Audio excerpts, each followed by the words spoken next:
අපි අද ලෙක්චර් එකේ කතා කරන්න බලාපොරොත්තු වෙන්නේ කොහොමද ක්වොලිටි එක කියන එක මන බලන්නේ කියන එක තමයි අපි අද කතා කරන්න බලාපොරොත්තු වෙන්නේ.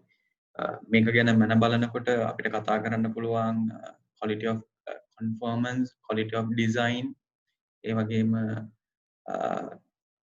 14 elements of Deming's ගේ 14 elements ගැන අපි කතා කරන්න බලාපොරොත්තු වෙනවා. අපි මුලින්ම බලමු මොකක්ද quality of design කියන්නේ. ඒ වගේම කොහොමද අපි quality of design කියන එක measure කරන්නේ කියන එක. Quality of design represent the degree to which a particular product has the ability to satisfy the stated, implied and latent needs of its target customers. එතකොට අපි බලන්න ඕනි මේ quality of design එක ගත්තාම මෙතන වැදගත් වචන තුනක් තියෙනවා. Stated, implied and latent needs කියලා. Stated needs කියලා කියන්නේ සාමාන්‍යයෙන් ගත්තාම අපි යම් භාණ්ඩයක් ලබා ගන්නවා නම් අපි ඒ භාණ්ඩය ලබා ගැනීම සඳහා අපි මොන වගේ දෙයක්ද බලාපොරොත්තු වෙන්නේ? මොනවා සම්බන්ධ කරගෙනද අපි මේ භාණ්ඩය ලබා ගන්නේ? උදාහරණයක් හැටියට අපි දුරකථනයක් ගත්තොත් එහෙම දුරකථනය ගැනීමට හේතුව ඒකේ තියෙන කැමරාව එහෙම නැත්නම් ඒකේ තියෙන ස්ටෝරේජ් එක වෙන්න පුළුවන්. ඒ හින්දා තමයි අපි මේ ප්‍රොඩක්ට් එක ගන්නෙ. ස්ටේටඩ් දේ ඒක වෙන්නේ.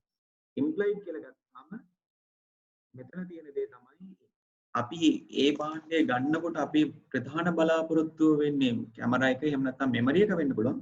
හැබැයි අපි බලාපොරොත්තු වෙනවා මේ ප්‍රොඩක්ට් එක ලබා ගැනීම හින්දා අපිට ෆෝන් කෝල්ස් ගන්න පුළුවන්. අපි ඒක ගැන වද වෙන්න යන්නේ නැහැ. අපි ඒක හොයන්නේ නැහැ. හැබැයි අපි කැමරාවක් තියෙන දේ ප්‍රධාන වශයෙන් බලලා අපිට කෝල් එකක් ගන්න බැරි නම් අපි සැටිස්ෆයි වෙයිද? කස්ටමර් කෙනෙක් සැටිස්ෆයි වෙයිද? එතකොට යම්කිසි ප්‍රොඩක්ට් එකක් ඩිසයින් කරනකොට අපි බලන්න ඕනි මූලික වශයෙන් කස්ටමර්ගේ මේන්ම අවශ්‍යතාවය මොකක්ද?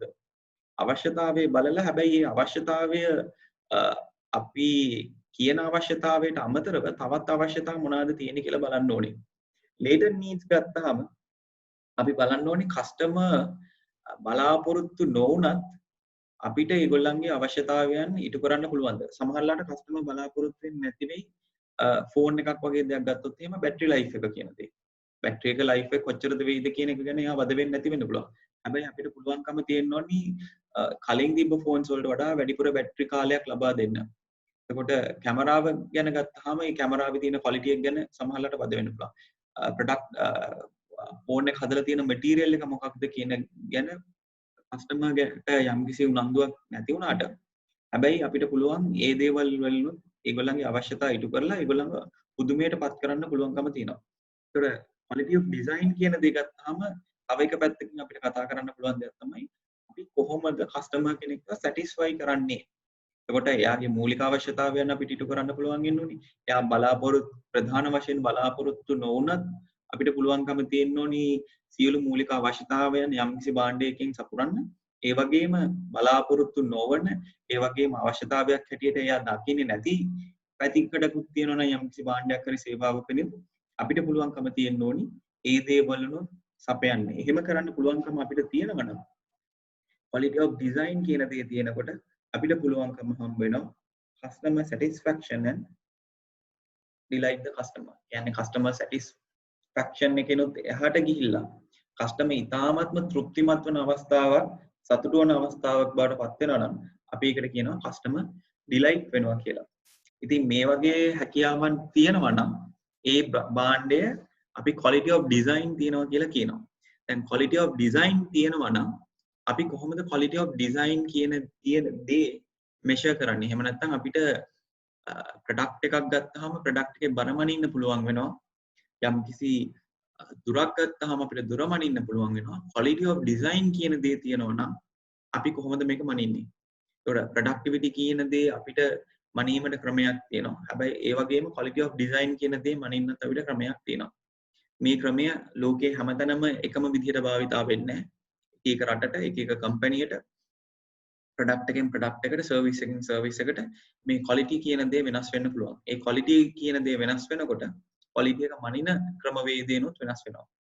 ඒ හින්දා ඕගනයිසේෂන්ස් බලාපොරොත්තු වෙනවා අපිට කොහොමද මේ හැම ප්‍රොඩක්ට් එකක්ම එකම විදිහට මනින්න පුළුවන්ද? අපි මොන වගේ කරුණු කාරණා තෝරාගත්තොත්ද අපිට පුළුවන්කම හම්බ වෙන්නේ අපේ යම් කිසි ප්‍රොඩක්ට් එකක quality of design මනින්න. මම කලින් ස්ලයිඩ් එකේ ඔයගොල්ලන්ට කිව්වා quality of design කියන දේ සම්බන්ධ වෙන ඒ තමයි customer satisfaction කියලා කියන්නේ. ඉතින් එතකොට අපිට quality of design මනින්න බැරි වුණාට අපි බලාපොරොත්තු වෙනවා customer satisfaction කියන දේ මනින්න. එතකොට අපි බලමු කොහොමද customer satisfaction මනින්න පුළුවන්. අපිට බලන්න පුළුවන් customer complaints. customer කෙනෙක් යම් කිසි භාණ්ඩයක් හෝ සේවාවක් සම්බන්ධයෙන් complaint එකක් දානවා. එයා කියලා කියනවා මම මේකට කැමති නැහැ. මම බලාපොරොත්තු වෙන්නේ මීට වඩා හොඳ ෆෝන් එකක්. හැබැයි මම මේකට කැමති නැහැ. මේක වැඩ කරන්නේ නැහැ. මේකේ සද්දයක් එනවා. එතකොට මම මේකට කැමති නැහැ. සර්විස් එකක් නම් ඔයගොල්ලන් හරියට මට වෙලාවට කැම ටික ගෙනල්ලා දීලා නැහැ. කියන්නේ හෝටලයකට වගේ ගිහිල්ලා භාණ්ඩයක් ගන්නකොට අවශ්‍ය විදිහට කැම ටික ලබා දීලා නැහැ. කොට ඒ වගේම ඊටාම දිගු වෙලාවක් අරගෙන ගිහිල්ලා ඒගොල්ලන් කියනවා මට භාණ්ඩ ලැබුණා මේ ළඟට. අද අගෝස්තු 17 වෙනිදා මේ දවස් දෙක තුනකට කලින් ලංකාවේ තියෙන තරුපහේ හෝටලයක කස්ටමර් කෙනෙක් කම්ප්ලේන් එකක් දානවා ඉන්දියන් කෑම වේලක් ගත්තාම මේ කෑම වේල ඇතුලේ චීස් හරි මොනවා හරි තිබුණා කියලා. ඒගොල්ලන් කියනවා එහෙම වෙන්න බෑ.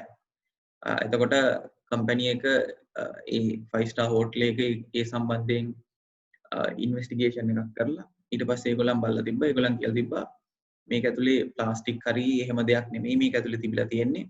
මේක sorry කම්ප්ලේන් එක දාලා තිබ්බ ඇත්තටම chewing gum කෑල්ලක් තියෙනවා කියලා මේ ඉන්දියන් කෑමක. ඒකට ඒගොල්ලන් කියලා තිබ්බා නෑ මේක chewing gum එකක් නෙමෙයි. හැබැයි මේ ඒ කෑම හදපු පිටි එක හරියට රත් වෙලා හරි ඉවිලා මේ උයන්න බැරි වෙලා තියෙනවා. ඒක තමයි මේ දාලා තියෙන කම්ප්ලේන් එක. එතකොට ඒගොල්ලන්ගේ අතින් වැරද්දක් සිදු වෙලා තියෙනවා කියලා සෝෂල් මීඩියා වල ඒගොල්ලන් ඒ සම්බන්ධයෙන් වගේ මේගොල්ලන්ගේ වෙබ්සයිට් එකේ sorry කියලා කස්ටමර්ට දාලා තිනවා. දැන් මේ කස්ටමර් කම්ප්ලේන් එක.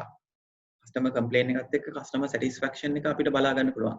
කම්ප්ලේන්ස් අඩු වෙන තරමට අපි හිතනවා සැටිස්ෆැක්ෂන් එක වැඩි කියලා. එතකොට භාණ්ඩයක් ඩිලිවර් කරනකොට අපි හිතමු අපි පීසා එකක් ඩිලිවර් කරන්න හදනවා කියලා. පීසා එකක් ඩිලිවර් කරනකොට සමහරවිට කම්ප්ලේන් කරන්න පුළුවන් මේ පීසා එක වෙලාවට ආවේ නැහැ. එතකොට ක්වොන්ටිටි එකෙන් කියන්න පුළුවන් මම ඉල්ලුවා යුනිට් 10ක් මට එවලා තියෙන්නේ යුනිට් 6යි.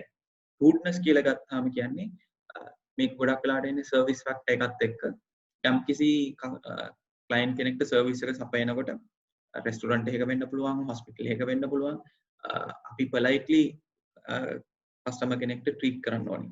ඒකට හේතුව තමයි අපි බලාපොරොත්තු වෙන කස්ටමර් ඉස් ද කිං. ඒ වගේම සල්ලි ආයතනයට අරගෙන එන ප්‍රධානම පුද්ගලයා බවට පත් වෙන්නේ කස්ටමර් කෙනෙක් සර්විස් ඕගනයිසේෂන් එකේ. ඒකට අපි බලනවා එයාට හොඳට ට්‍රීට් කරන්න ඕනේ. සලකන්න ඕනේ. අපි යාට හරියට සලකන්නේ නැති වුණොත් එහෙම කස්ටමර්ට පුළුවන්කම තියෙනවා. මෙම ආයතනයේ මම සේවාවක් ලබා ගන්න ආවහම මට මේ ආයතනයේ නිසි ආකාරයෙන් සැලකුවේ නැහැ. ඒකට ඒගොල්ලන්ට සමහරවිට සෝෂල් මීඩියා වලට කියලා කියන්න පුළුවන්. මෙන්න මේ ආයතනය මට හරියට සලකන්නේ නැහැ. ඔයගොල්ලොත් යන්න එපා.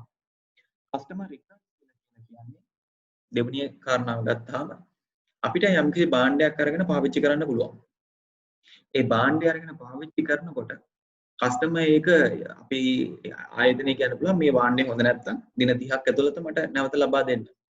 ඒකට ඇඳුමක් අරගෙන ගිහිල්ලා සමහරවිට ඒ ඇඳුම ගැලපෙන්නේ නැත්නම් දවස් 7ක් ඇතුළත මට මේ ඇඳුම ගෙනල්ලා දෙන්න පුළුවන්. ඒකට සමහරවිට ක්වොලිටි එකෙන් නැති වෙන්න පුළුවන්. සමහරවිට හේදුවට පස්සේ පාට යනවා වෙන්න පුළුවන්. මේ වගේ දේවල් හින්දා ඇඳුම යම්කිසි භාණ්ඩයක් නැවත කස්ටමර් ගෙනල්ලා දෙන්න පුළුවන්. මේකෙන් අපි කියන්නේ මේ කස්ටමර් රිටර්න්ස්. නැතෝ කස්ටමර් නැවත ආයතනයට එනවා කියන එක නෙමෙයි. කස්ටමර් රිටර්න් එකක් වෙනවා කියන්නේ අපි සේල් එකක් කරලා තියෙනවා. අපි සේල් එක රෙකෝඩ් කරලා තියෙනවා. හැබැයි අන්තිමට මොකද වෙලා තියෙන්නේ? කස්ටමර් භාණ්ඩය සම්බන්ධයෙන් ඇත්තටම මේ භාණ්ඩය පාවිච්චි කරන්න පටන් ගත්තට පස්සේ සැටිස්ෆයි නැති හින්දා ආයතනයට නැවත මේ භාණ්ඩය ලබා දෙනවා. එතකොට අපි ඇත්තටම සේල් එකක් කරලා නැහැ. එෆර්ට් එකක් දාලා තියෙනවා භාණ්ඩයක් විකුණන්න. කොස්ට් එකක් දරලා තියෙනවා. හැබැයි සේල් එකක් අන්තිමට කරගන්න බැරිලා තියෙනවා.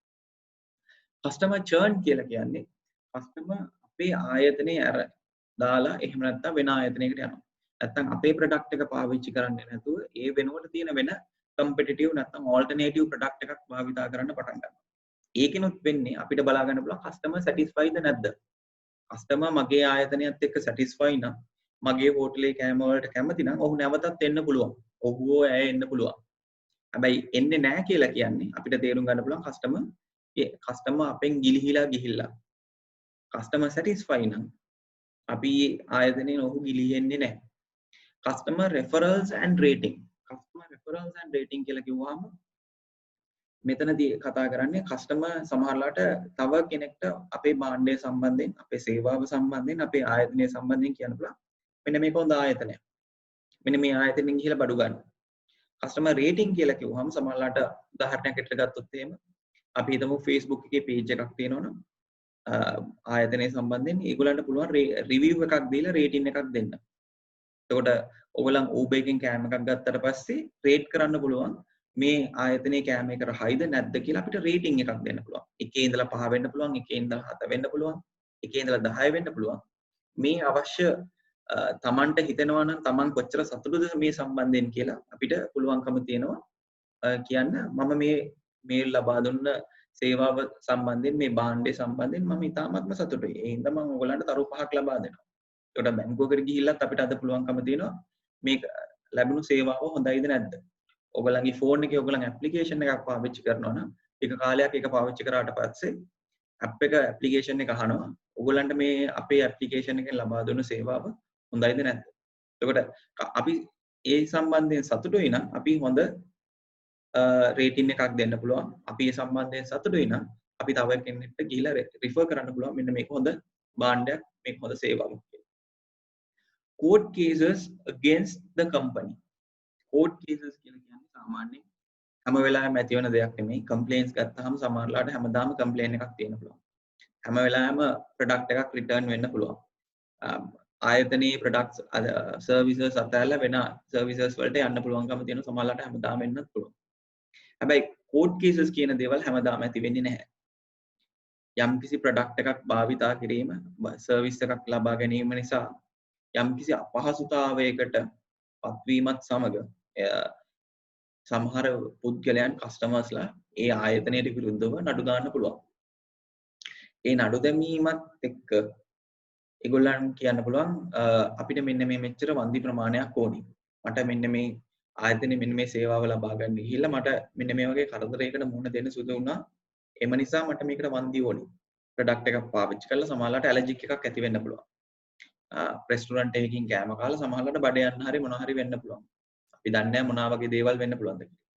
එතකොට ප්‍රොඩක්ට් එකක් ඇවිල්ලා නැත්නම් මැෂින් එකක් මොකක් හරි හයි කරලා හරියට හයි කරලා නැති හින්දා යම්කිසි අලාභ හානියක් සිද්ධ වුණා නම් ඒ කස්ටමර්ස්ලාට පුළුවන් උසාවියට ගිහිලා නඩු දාලා ඒකට අදාළ වෙන යම්කිසි අලාභ හානි කවර් කරගන්න පුළුවන් හැකියාවක් තියෙනවා. එතකොට මේ කම්ප්ලේන්ස් ආවහම තියෙන දේ තමයි සමහරලාට ඒක එච්චරම ලොකු බරපතල දෙයක් නොවෙන්න පුළුවන්. හැබැයි කෝට් කේස් එකක් වගේ දෙයක් හැමදාම ඇති වුණේ නැති වුණාට කම්ප්ලේන්ස් 10ක 100ක 1000ක විතර කොස්ට් එකක් මේ ආයතන එක කෝට් කේස් එකක් ඉඳ අපිට දරන්න සිද්ධ වෙනවා. අන්තිම දේ තමයි sales කියන දේ. ඒක එතන අපි දාලා දෙනවා repeated purchases. යම්කිසි ආයතනයකින් අපි කොච්චර ප්‍රමාණයක් හැමදාම ගිහිල්ලා බඩු ගන්නවද?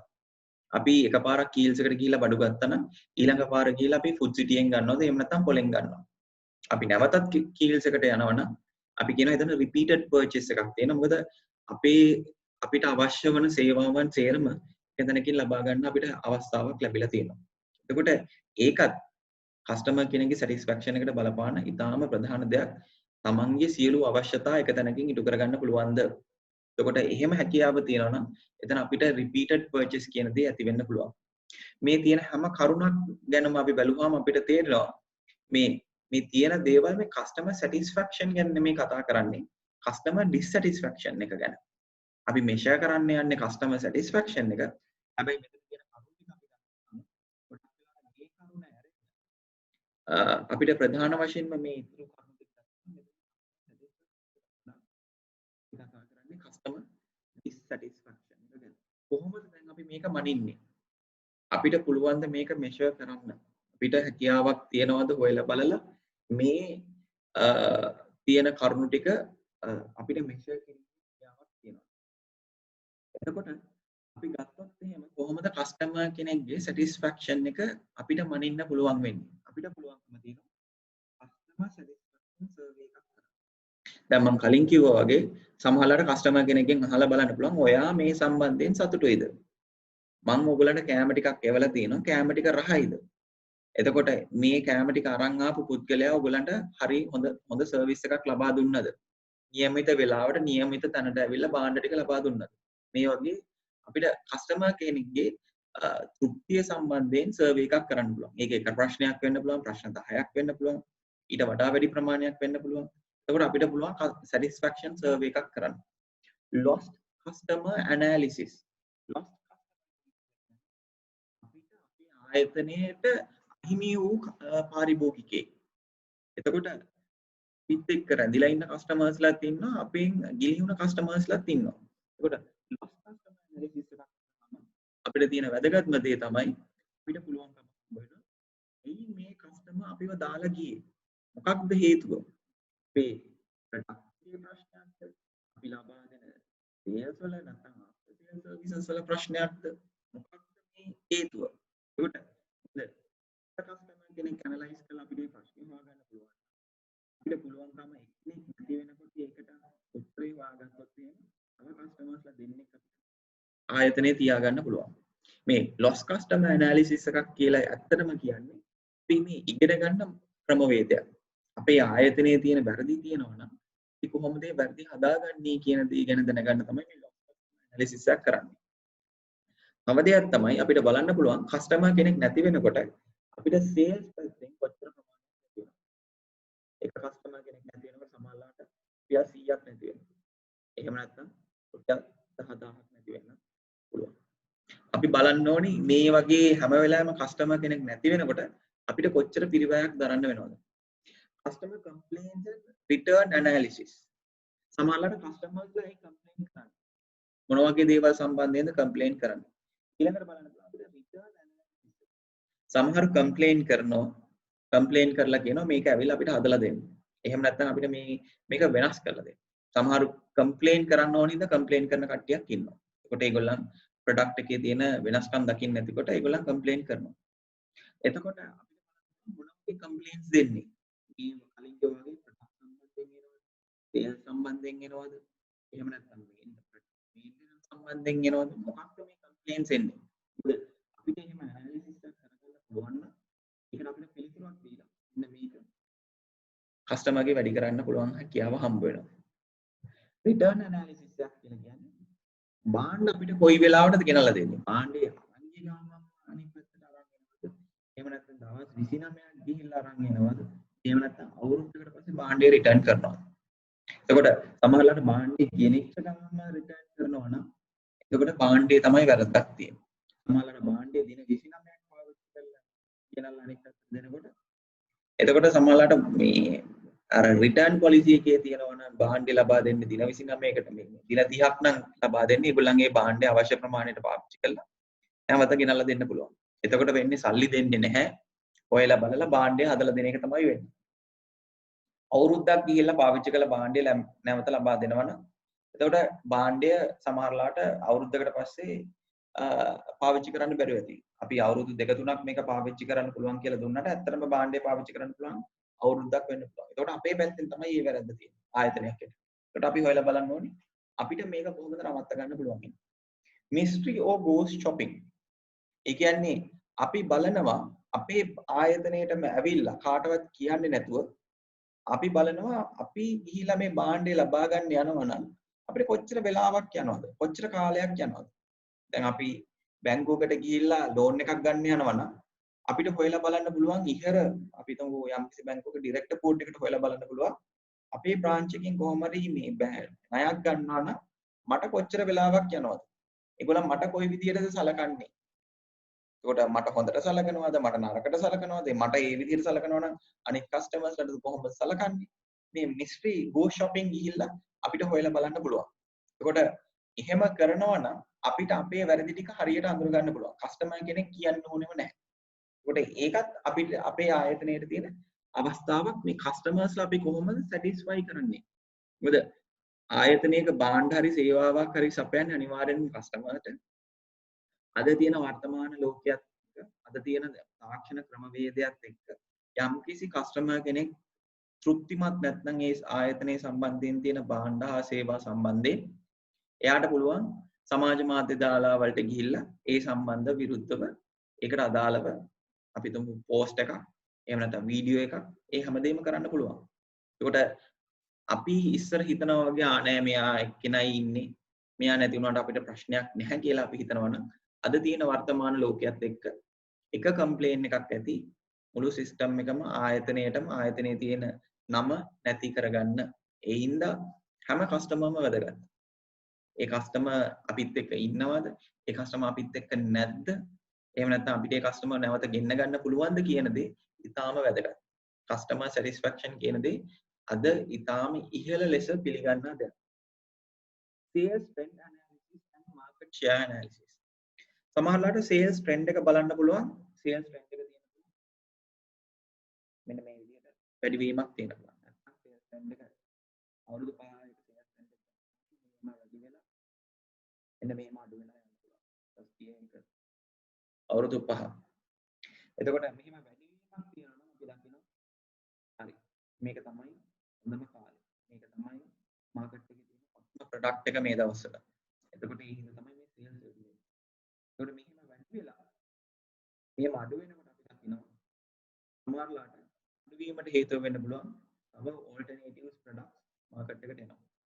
එතකොට ගන්න උපරිම මාකට් growth එකක් අරගෙන ඒගොල්ලන්ට තව මේක ඉනෝවේටිව් දෙයක් කරන්න බැරි නම් මේ ප්‍රොඩක්ට් එක මාකට් එකෙන් එළියට යනවා. එතකොට අපි බලන්න ඕනේ දැන් මේ මාකට් එකේ කොයි ප්‍රොඩක්ට් කොතනද තියෙන්නේ. ඒක going down නම් අපි දකිනවා කස්ටමර්ස්ලා dissatisfied. අපි කොහොමද මේගොල්ලන්ව ආයි මේ ට්‍රෙන්ඩ් එක මෙන්න මේ විදිහට උඩට ගන්න. මේ විදිහට ඇවිල්ලා. මෙහෙම උඩට ගන්නේ කොහොමද? මෙහෙම අපිට කරගන්න පුළුවන් හැකියාවක් තියෙනවා නම් එතකොට අපි බලන්න ඕනේ dissatisfied නේද? බලන්න satisfied වෙලා තියෙනවා. ඒක කොහොමද අපි කරගන්නේ? ඒක එතකොට අපි බලන්න පුළුවන් sales and market share analysis. sales trend එක කියලා ගත්තාම sales වැඩි වෙනවා. මොකද sales market share analysis ගත්තාම market එකේ competitors අපස්සේ ඉන්නවා නම් ඒක competitors කොච්චර ප්‍රමාණයක් අයිති වෙනවද? මේක 30ක් අයිති වෙන්න පුළුවන්. අනිත් 40ක් අයිති වෙන්න පුළුවන්. ඉතුරු ඉන්න තුන් දෙනාට අයිති වෙලා තියෙන්නේ 10%. එතකොට අපි බලන්න ඕනේ අපි ඉන්නේ මෙතනද නැත්නම් මෙන්න මේ කොටසේද කියලා. එතකොට අපිට අඳුර ගන්න පුළුවන් අපේ මාකට් ෂෙයා එක කොච්චරද? අපේ මාකට් ෂෙයා එක ගිය අවුරුද්දට සාපේක්ෂව අඩු වෙලාද වැඩි වෙලාද?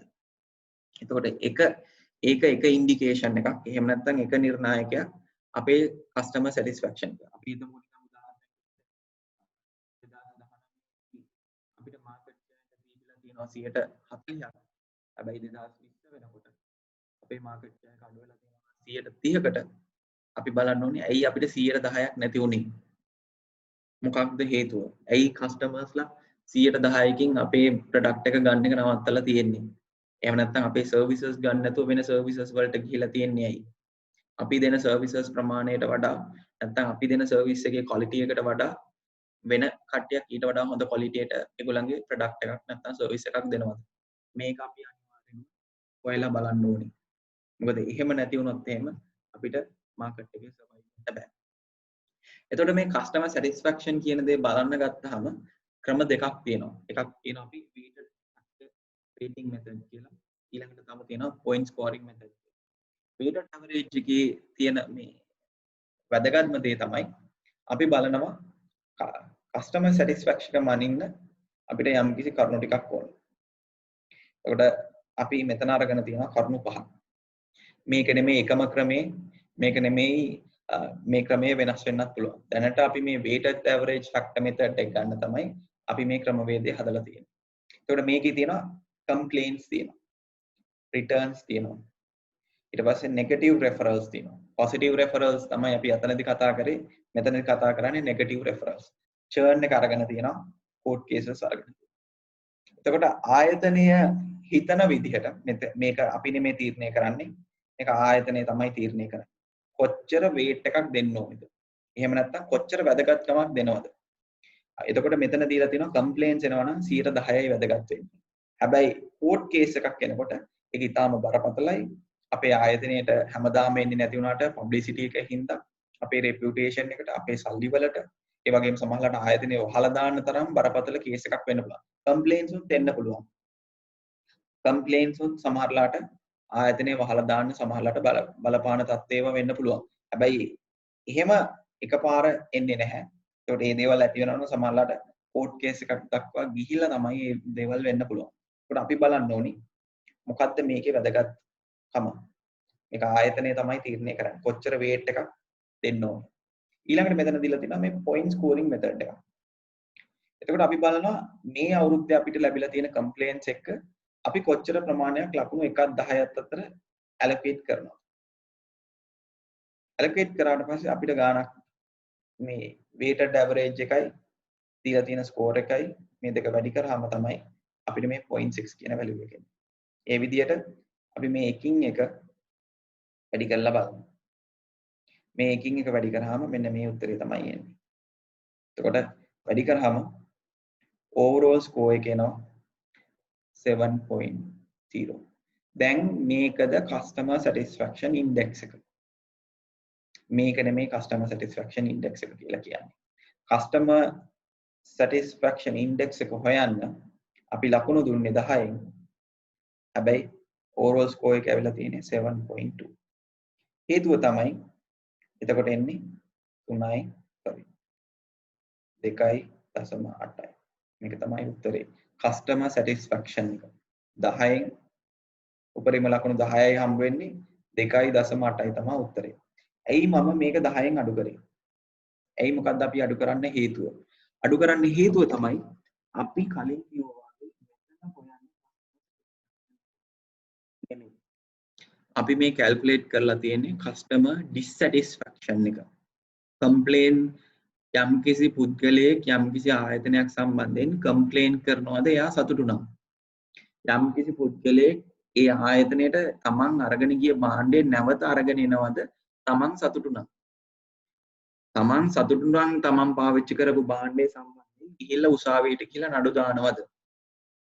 තමන් යම්කිසි කඩේකින් ඇඳුමක් ලබා ගත්තා නම් ඒ ඇඳුම හොඳ නෑ කියලා අනිත් අයට ගිහිල්ලා කියයිද? නෙගටිව් රෙෆරල්ස් වලට එයිද? එහෙම නැත්නම් තමන් යම්කිසි භාණ්ඩයක් ලබා ගත්ත ආයතනයෙන් ආයි භාණ්ඩ ලබා ගන්න නැතුව වෙන ආයතනයකට යයිද? කොට මේ අපි මේ කැල්කියුලේට් කරලා තියෙන අතරම මෙතන customer dissatisfaction එක. ඒ හින්දා තමයි අපි මෙන්න මේ value එක අඩු කරන්නේ. අඩු කළා මෙන්න මේක තමයි අතරම customer satisfaction index එකේ value එක වෙන්නේ. weighted average method එක දානවා. එතකොට point scoring method එකට ගියාම එතන තියෙන්නේ එකම ක්‍රමවේදය තමයි. හැබැයි එතන දෙන්නේ weight එකක් නෑ. ඒගොල්ලන් කියනවා නෑ එහෙම වෙන්නේ weight එකක් දෙන්න බෑ. මේ හැමදේම වැදගත්. කම්ප්ලේන් එක පොඩි වෙන්න පුළුවන්, කම්ප්ලේන් එක ලොකු වෙන්න පුළුවන්, කෝඩ් කේස් එක පොඩි වෙන්න පුළුවන්, කෝඩ් කේස් එක ලොකු වෙන්න පුළුවන්. කස්ටමර් ඕනම කස්ටමර් කෙනෙක් ඒක වැදගත්. එතකොට අපි weight එකක් දෙන්න හොඳ නැහැ. හැමදේම එකම විදිහට සලකන්න ඕනේ. එකම විදිහට කලින් විදි ක්‍රමයට අනුව සමහරවිට කම්ප්ලේන්ස් ආවම අපි ගණන් ගන්න නැති වෙන්න පුළුවන්. හැබැයි කෝඩ් කේස් එකක් ආවම අපි ඒක බරපතල දෙයක් ලෙස ගණන් ගන්න පුළුවන්. ඒකට කම්ප්ලේන්ස් ආවම අපි හිතනවා මේක මයිනර් කේසස්. හැබැයි සමහරවිට කම්ප්ලේන්ස් තියෙන්න පුළුවන්. ආයතනය වහලා දාන්න පුළුවන් තරම් කම්ප්ලේන්ස් තියෙන්න පුළුවන්. ඒ හින්දා මෙතනදී කියනවා නෑ. අපි හැමදේම එක විදිහට සලකන්න ඕනේ. එකම දේවල් ඒ හින්දා අපි point scoring method එකකට යනවා. point scoring method එකට ගියාම මෙතන දීලා තියෙනවා කරුණු පහක්. එක කරුණකට ලකුණු උපරිමයෙන් 0.30ක් අතර තමයි දෙන්නේ. ඒකට ලකුණු මේ සේරම එකතු කරාම ලකුණු 100ක් එනවා. ලකුණු 100ක් ගත්තාම විභාගේ පාස් වෙන්නේ නැහැ. අපි එතකොට බලනවා මෙයා විභාගෙට කීයක් යනවද? එතකොට අපිට එනවා 70. එතකොට අපි 100න් 70ක් අඩු කරාම percentage එකක් වෙනවා. අපිට එනවා value එකක් 30ක්. මොකද්ද මේ 30 කියලා කියන්නේ? 30 කියලා කියන්නේ 100න් 30යි. customer satisfaction එක 100න් 30යි. එතකොට අපි දකිනවා 100න් 70ක්ම customer dissatisfied. complaints වැඩි, returns වැඩි, referrals negative referrals වැඩි, court cases වැඩි. අපි බලන්න ඕනේ අපි කොහොමද මේක දුරු කරගන්නේ? අපි කොහොමද මේක වැඩි කරගන්නේ? මේ ක්‍රම දෙකෙන්ම අපිට පුළුවන්කම හම්බ වෙනවා අපේ ආයතනයේ customer satisfaction එක මනින්න. customer satisfaction එක මනිනකොට තමයි අපිට පුළුවන්කම හම්බ වෙන්නේ තේරුම් ගන්න කොහොමද මේ ආයතනයක එක්ක මිනිස්සු රැඳිලා ඉන්නේ. quality of design කියන දේ එහෙම නැත්නම් අපි තව customer satisfaction කියන දේ තමයි මෙතනදී මනලා තියෙන්නේ. customer satisfaction කියන දේ මනලා අපි quality of design කියන දේ ගැන යම් කිසි අදහසක් ලබා ගන්න බලාපොරොත්තු වෙනවා. එතකොට quality of design ගත්තහම එක අපිට මේ කොටස් දෙකකට බෙදන්න පුළුවන්. එකක් තමයි goods වලට තියෙනවා, අනිත් එක තියෙනවා services වලට. එතකොට මේ quality of design කියන දේ අපිට මනින්න පුළුවන් කමක් තියෙන්න ඕනේ. එතකොට මේ මනින්න හදනකොට goods ගත්තාම අපි බලනවා සාමාන්‍ය performance එක. ඒ කියන්නේ මේ කොච්චර හොඳට වැඩ කරනවද? අපි වාහනයක් ගත්තොත් එහෙම මේකට කොච්චර හයියෙන් යන්න පුළුවන්ද? ඉලෙක්ට්‍රිකල් බැටරියක් තියෙන වාහනයක් නම් අපාරක් charge කරනවා කොච්චර කාලයක් මේ භාණ්ඩයට මේ වාහනේට කොච්චර දුරක් යන්න පුළුවන්ද? ඒක තමයි සමහරවිට performance එක වෙන්නේ. ඊළඟට appearance එක ගත්තහම මේ භාණ්ඩේ මොන වගේ appearance එකක්ද තියෙන්නේ? එතකොට අපිට බලන්න පුළුවන් appearance එක කොයි වගේද? එතකොට අපි බලනවා අපි කැමති විදිහේ appearance එකක්ද? appealing appearance එකක්. ඒ භාණ්ඩේ සාමාන්‍ය වාහන ගත්තාම වාහනවල තියෙන appearance එක. ෆෝන් එකක් ගත්තාම ෆෝන් එකේ තියෙන appearance එක. එතකොට ඒ දේවල් අපිට වැදගත් වෙනවා. සමහරවිට අපි හිතමු කෑමක් ගත්තාම කෑම හරි ගස්සලා එකතු කරලා තියෙන විදිහ appearance එකට අපි කැමති වෙන්න පුළුවන්. ඒකත් අපේ quality of design වල තියෙන එක වැදගත් කරුණක් වෙනවා. ඊළඟට features. එක එක අවශ්‍ය මේ value added services මොනවාද? එහෙම නැත්නම් එක එක අවශ්‍යතා මොනවාද? උදාහරණයක් අතට ෆෝන් එකක් ගත්තොත් එහෙම මූලික අවශ්‍ය දේ තමයි අපිට කෝල් එකක් ගන්න පුළුවන් වෙනවා. එතකොට සමහරලාට කියන්න පුළුවන් අපිට කෝල් එකක් ගන්න පුළුවන්, අපිට ඉන්ටර්නෙට් කෝල් එකක් ගන්න පුළුවන්, මේකේ බැටරි ලයිෆ් එකක් තියෙනවා. මේකේ ටෝච් එකක් තියෙනවා, මේකේ රේඩියෝ එකක් තියෙනවා, මේක බිම වැටුණාට කැඩෙන්නේ නැහැ. මේ එක එක ෆීචර්ස් තියෙන්න පුළුවන්. එතකොට තව සමහරලාට අද තියෙන ෆෝන්ස් ගත්තාම අපිට පුළුවන් අපේ appearance එක වෙනස් කරලා ගන්න. අපි කළු වෙලා නම් ඉන්නේ සුදු කරලා ගන්න පුළුවන්. එක එක applications තියෙනවා. එතකොට ෆෝන් එකෙන් අපිට කම්පියුටර් එකක් වගේ වැඩ කරගන්න අපේ එක එක applications පාවිච්චි කරන්න පුළුවන්. මේ දේවල් හැමදේම එකතු වුණාම අපි කියනවා මේ යම්කිසි භාණ්ඩයක තියෙන features මොනවාද? ඊට පස්සේ බලනවා durability. කොච්චර කාලයක් මේක පාවිච්චි කරන්න පුළුවන්ද? අවුරුදු 3ක් පාවිච්චි කරනවද? අවුරුදු 5ක් පාවිච්චි කරනවද? අවුරුදු 10ක් පාවිච්චි කරනවද? අවුරුදු 20ක් පාවිච්චි කරනවද? දැන් ලංකාව වගේ රටක් ගත්තාම සමහර වෙලාවට Toyota කාර් එදිනෙදා පාරේ අපි දකිනවා සමහර ඒවා අවුරුදු 20ක් පරණයි. හැබැයි කිසි ප්‍රශ්නයක් නැතුව පාවිච්චි කරන්න පුළුවන්.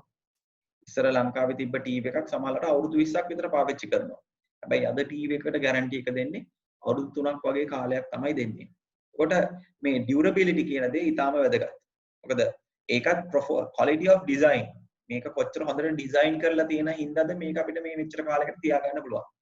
conformity කියලා කියන්නේ අනිත් භාණ්ඩ එක්ක අපිට කොච්චර දුරට compatible ද ඒවත් එක්ක අපිට මේ එකතු කරගෙන ඉස්සරහට අරගෙන යන්න පුළුවන්. ඒක කම්පියුටර් එකක් ගත්තාම අපිට වෙන ප්‍රොඩක්ට් එකක් ප්ලග් කරන්න පුළුවන්ද? බ්ලූටූත් කනෙක්ට් වෙන්න පුළුවන්ද? මේ දේවල් අපිට හොයලා බලන්න ඕනේ. එහෙම නැත්නම් අපිට එකම જાතියකින් තමයි භාණ්ඩයක් ගන්න වෙන්නේ. serviceability. යම්කිසි භාණ්ඩයක් මේන්ටේන් කරන්න ඕනේ. සර්විස් කරන්න ඕනේ. අපිට ඒක කරගන්න පුළුවන්ද? කියන්නේ ඩිසයින් එකේ තියෙන්න ඕන එක ෆැක්ට් එකක් තමයි මට මේ භාණ්ඩය තව කල් පාවිච්චි කරන්න ඕනේ.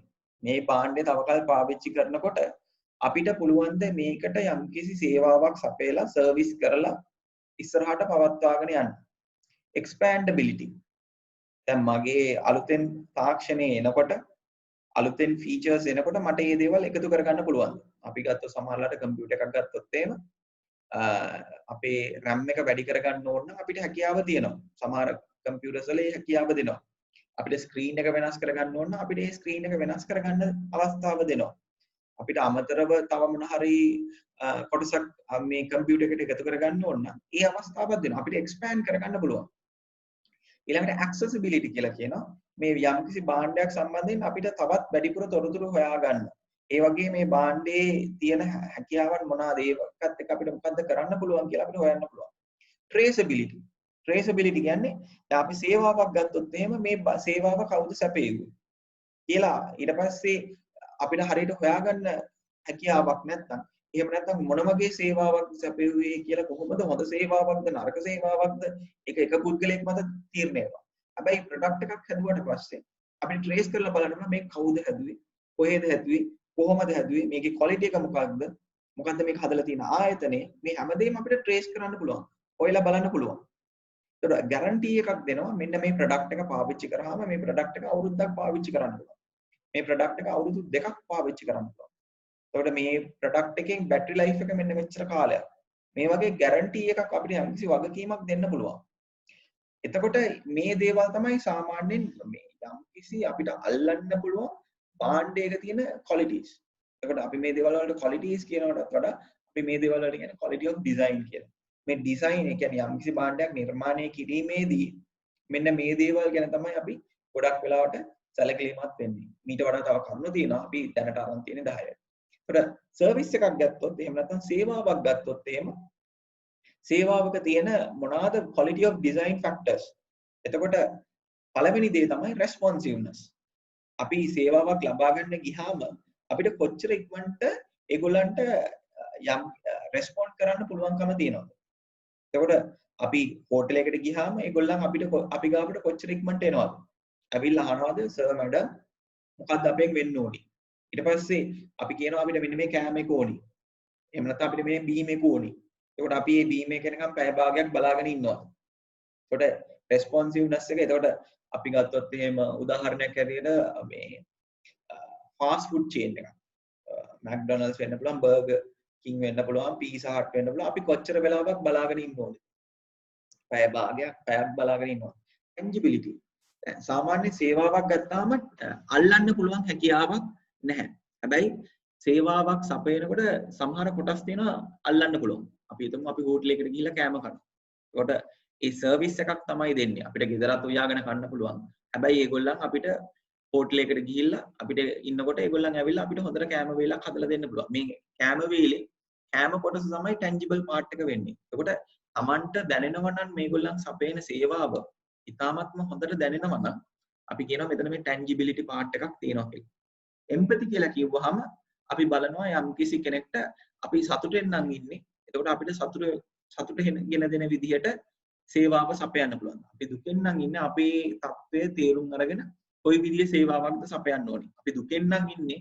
එහෙම නැත්නම් අපි හිතමුකෝ අපිට ලොකු අමාරුවක් තියෙනවා අපි බඩේ අමාරුවක් තියෙනවා මොකක් හරි තුවාලයක් තියෙනවා. ඒතර අපි අමාරුවෙන් ඉන්නකොට අපි දොස්තර කෙනෙක් ගාවට ගියාම දොස්තර hina වෙලා කියනවා අයියෝ ඕක ගණන් ගන්න දෙයක් නෙමෙයිනේ ඕම තමයි හැමෝටම සිද්ධ වෙනවා කියලා.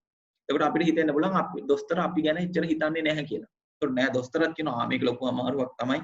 ඉන්න මම ඔයාලට ඉක්මනට බෙහෙත් කරන්නම් කියලා කියනකොට අපිට හිතෙනවා මේක ඊටාම වැදගත් දෙයක් මෙන්න දොස්තර මගේ අමාරුව හරියට තේරුම් අරගෙන තියෙනවා.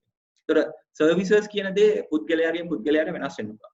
trustworthiness කියලා කියන්නේ මේ සර්විස් concept එකේ තියෙන එකක්.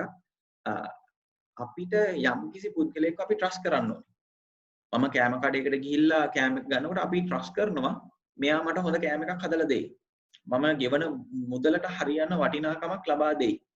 මම දොස්තර කෙනෙක් ගාවට ගිහිල්ලා බෙහෙත් ගන්නකොට මම trust කරනවා මේ දොස්තර මට සනීප වෙන්න එකපාර සනීප වෙන්න හරි තුන් හතර පාරෙන් සනීප වෙන්න හරි මං ගැන හිතලා තමයි මේ බෙහෙත් දෙන්නේ. ඒ විශ්වාසය තියන්න ඕනේ. සර්විස් කන්සෙප්ට් එකේ තියෙන එකක් තමයි අපි විශ්වාස කරනවා අපිට හොඳ සර්විස් එකක් ලබා දෙයි කියලා. සර්විස් කන්සෙප්ට් එකේ තියෙන එක තමයි ඊළඟට අවංක වෙන්න ඕනේ. ඒක මිල මුදල් සම්බන්ධයෙන් වෙන්න පුළුවන් අපිට ලබා දෙන්න පුළුවන් සර්විස් එක සම්බන්ධයෙන් වෙන්න පුළුවන් අපි ඇත්ත කියන්න පුළුවන් වෙන්න ඕනේ. ඒකට අපි ගාව කැම තියෙනවා නම් කැම තියෙනවා කියලා කියන්න පුළුවන්. කැම නැත්නම් අපිට මෙන්න මේ සේවාව ලබා දෙන්න වෙන්නේ නැහැ කියලා කියන්න පුළුවන්. ඊළඟට ආයි අපි එම්පති කියලා දාලා තියෙන එක මගේ අතින් ඒක අයින් කරලා දාන්න. courtesy කියලා ගත්තාම courtesy වලදී අපි කියනවා මේ කොච්චර polite ද කියලා. කොච්චර හොඳට අපිට කතා බහ කරලා අපිත් එක්ක සලකනවද. දැන් ડોක්ටර් කෙනෙක් වෙන්න පුළුවන්, නර්ස් කෙනෙක් වෙන්න පුළුවන්. එහෙම නැත්නම් රෙස්ටෝරන්ට් එකක වේටර් කෙනෙක් වෙන්න පුළුවන්. අපි කොච්චර හොඳට politely අපිට කතා කරනවද? කතා කරලා අපිට සර්විස් එක ලබයි. මොකද සර්විස් එකක් දෙන තැනක මේක ඊටාම වැදගත්. කොහොමද අපිට කතා කරන්නේ, කොහොමද අපිට සලකන්නේ කියන දේ. ඒක කස්ටමර්ගේ සැටිස්ෆැක්ෂන් එකට ඊටාම බලපාන දෙයක්. ෆ්‍රෙන්ඩ්ලි එන්වයරන්මන්ට් කියලා කිව්වහම එහෙම නැත්නම් ෆ්‍රෙන්ඩ්ලිනස් අපිට මිත්‍රශීලී බවක් දැනෙනවද? මේක අපිව ඒගොල්ලන් අපිට ආරාධනා කරනවා. එහෙම නැත්නම් අපිව වෙල්කම් කරනවාද කියලා අපිට බලා ගන්න පුළුවන් දෙයක් තමයි මේ ෆ්‍රෙන්ඩ්ලිනස් කියන්නේ. ඒක අපිට දකින්න පුළුවන් වෙන්නේ ගොඩක් වෙලාවට හොස්පිටල් එකකට, රෙස්ටුරන්ට් එකකට, ගොඩක් වෙලාවට රෙස්ටුරන්ට් එකකට වගේ තැනකට ගියාම ෆ්‍රෙන්ඩ්ලි ඇට්මොස්ෆියර් එකක්. ඒකට කවුරුත් අපි දිහා අමුතුවෙන් බලන්නේ නැහැ. අපිට හොඳට කතා කරනවා, අපිට ඕන සර්විසස් ටික ලබා දෙනවා. මේ දේවල් තියෙනවා නම් අපි කියනවා ෆ්‍රෙන්ඩ්ලි එන්වයරන්මන්ට්. ඊළඟට සර්විසස් වල තියෙන ඕන දෙයක් තමයි කොන්ෆිඩන්ස් කියන දේ. මේ කොන්ෆිඩන්ස් කියන දේ තියෙන වැදගත්කම තමයි අපිට දැනෙන්න ඕනේ මේ සේවාව ලබා දෙන පුද්ගලයාට අපිට ඒ සේවාව ලබා දීමේ හැකියාවක් තියෙනවා. ඔහුට පුළුවන් මේ දොස්තරට පුළුවන් මට මගේ ලෙඩේ සනීප කරන්න. සමහරවිට සනීප කරන්නත් පුළුවන්, සනීප කරන්න බැරි වෙන්නත් පුළුවන්. හැබැයි අපිට දැනෙන්න ඕනේ අපිට යම්කිසි ආත්ම විශ්වාසයක් තියෙන්න ඕනේ මෙතනින් අපිට කරගන්න පුළුවන්. මේ කැම කඩේට ආවම අපිට විශ්වාසයක් තියෙන්න ඕනේ මේ වටපිටාව බලලා, පුද්ගලයෝ හැසිරෙන ආකාරය බලලා, වේටර්ස් අනිත් අයට කතා කරන හැටි බලලා අපිට පුළුවන්කම තියෙන්න ඕනේ තේරුම් ගන්න. හරි. අද මෙතන තමයි අපි දවස ගත කරන්න ඕනේ. එතනින් තමයි අපි කැම කන්න ඕනේ. අපිට ඒ කොන්ෆිඩන්ස් එක නැත්තම් කස්ටමර්ස්ලා සැටිස්ෆයි වෙන්නේ නැහැ. ඒකින්ද තමයි සමහරලාට ඇතුළට ඇවිල්ලා රෙස්ටුරන්ට් එකක හරි මොකක් හරි තැනක වටපිට බලලා ටක් ගාලා එළියට යන්නේ. අපි හිතමු අපි කොණ්ඩේ කපන්න ගියා කියලා. කොණ්ඩේ කපන්නේ සර්විස් එක ලබා ගන්නකොට කොණ්ඩේ කපන කට්ටිය ඊට පස්සේ ඒ වටපිටාව අපිට දැක්කම අපිට තේරෙනවා නම් මෙතනින් මම කොණ්ඩේ කපන්නේ නැහැ, මෙතනින් කොණ්ඩේ කැපුවොත් මගේ කොණ්ඩෙත් නැහැ, මගේ බෙල්ලත් නැහැ කියලා. එතකොට කොන්ෆිඩන්ස් එක නැති වෙලා යනවා. ඒ වගේම සප්ලයි කරන සර්විස් එක දෙන එක්කෙනාටත් තියෙන්න ඕනේ කොන්ෆිඩන්ස් එකක්. ගැරන්ටි එකක් දෙන්න බැරි වුණාට වොරන්ටි එකක් දෙන්න පුළුවන්. ඔයා මේ බෙහෙත් බිව්වට පස්සේ මේ මෙතනින් මගේ කොණ්ඩේ කැපුවට පස්සේ ඔයා ලස්සනයි. හැමෝම ඔයාට ලස්සනයි කියයි. එහෙම නැත්නම් මේ මෙතනින් කෑම කෑවට පස්සේ ඔයාට කිසිම කරදරයක් සිද්ධ වෙන්නේ නැහැ. බඩේ අමාරුවක් හැදෙන්නේ නැහැ. ඒ වගේ වොරන්ටි එකක් දෙන්න පුළුවන්ද? සමහරුන්ට දෙන්න පුළුවන්, සමහරුන්ට දෙන්න හැකියාවක් නැති වෙන්න පුළුවන්. එතකොට අපි බලන්න ඕනි අපිට වොරන්ටි එකක් දෙන්න පුළුවන්ද සර්විස් කන්සෙප්ට් එක. එතකොට ඊළඟට අපි බලනවා මේ quality function development කියලා තියෙනවා.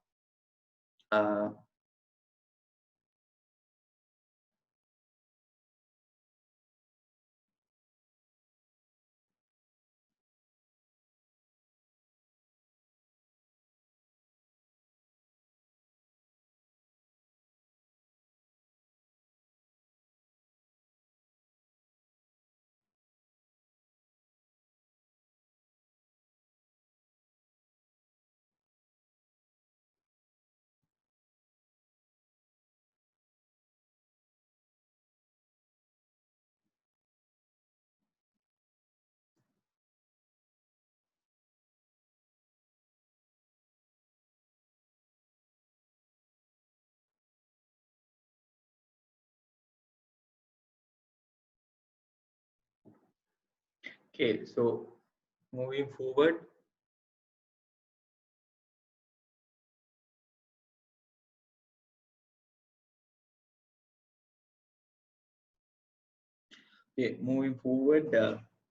QFD is a productive improvement technique used to transform user customer needs and requirements initially into quality of design and then into quality of conformance. So අපි quality of conformance කියන දේ ගැන කතා කරන්න හදනවා, අනුකූලතාවය කියන දේ ගැන.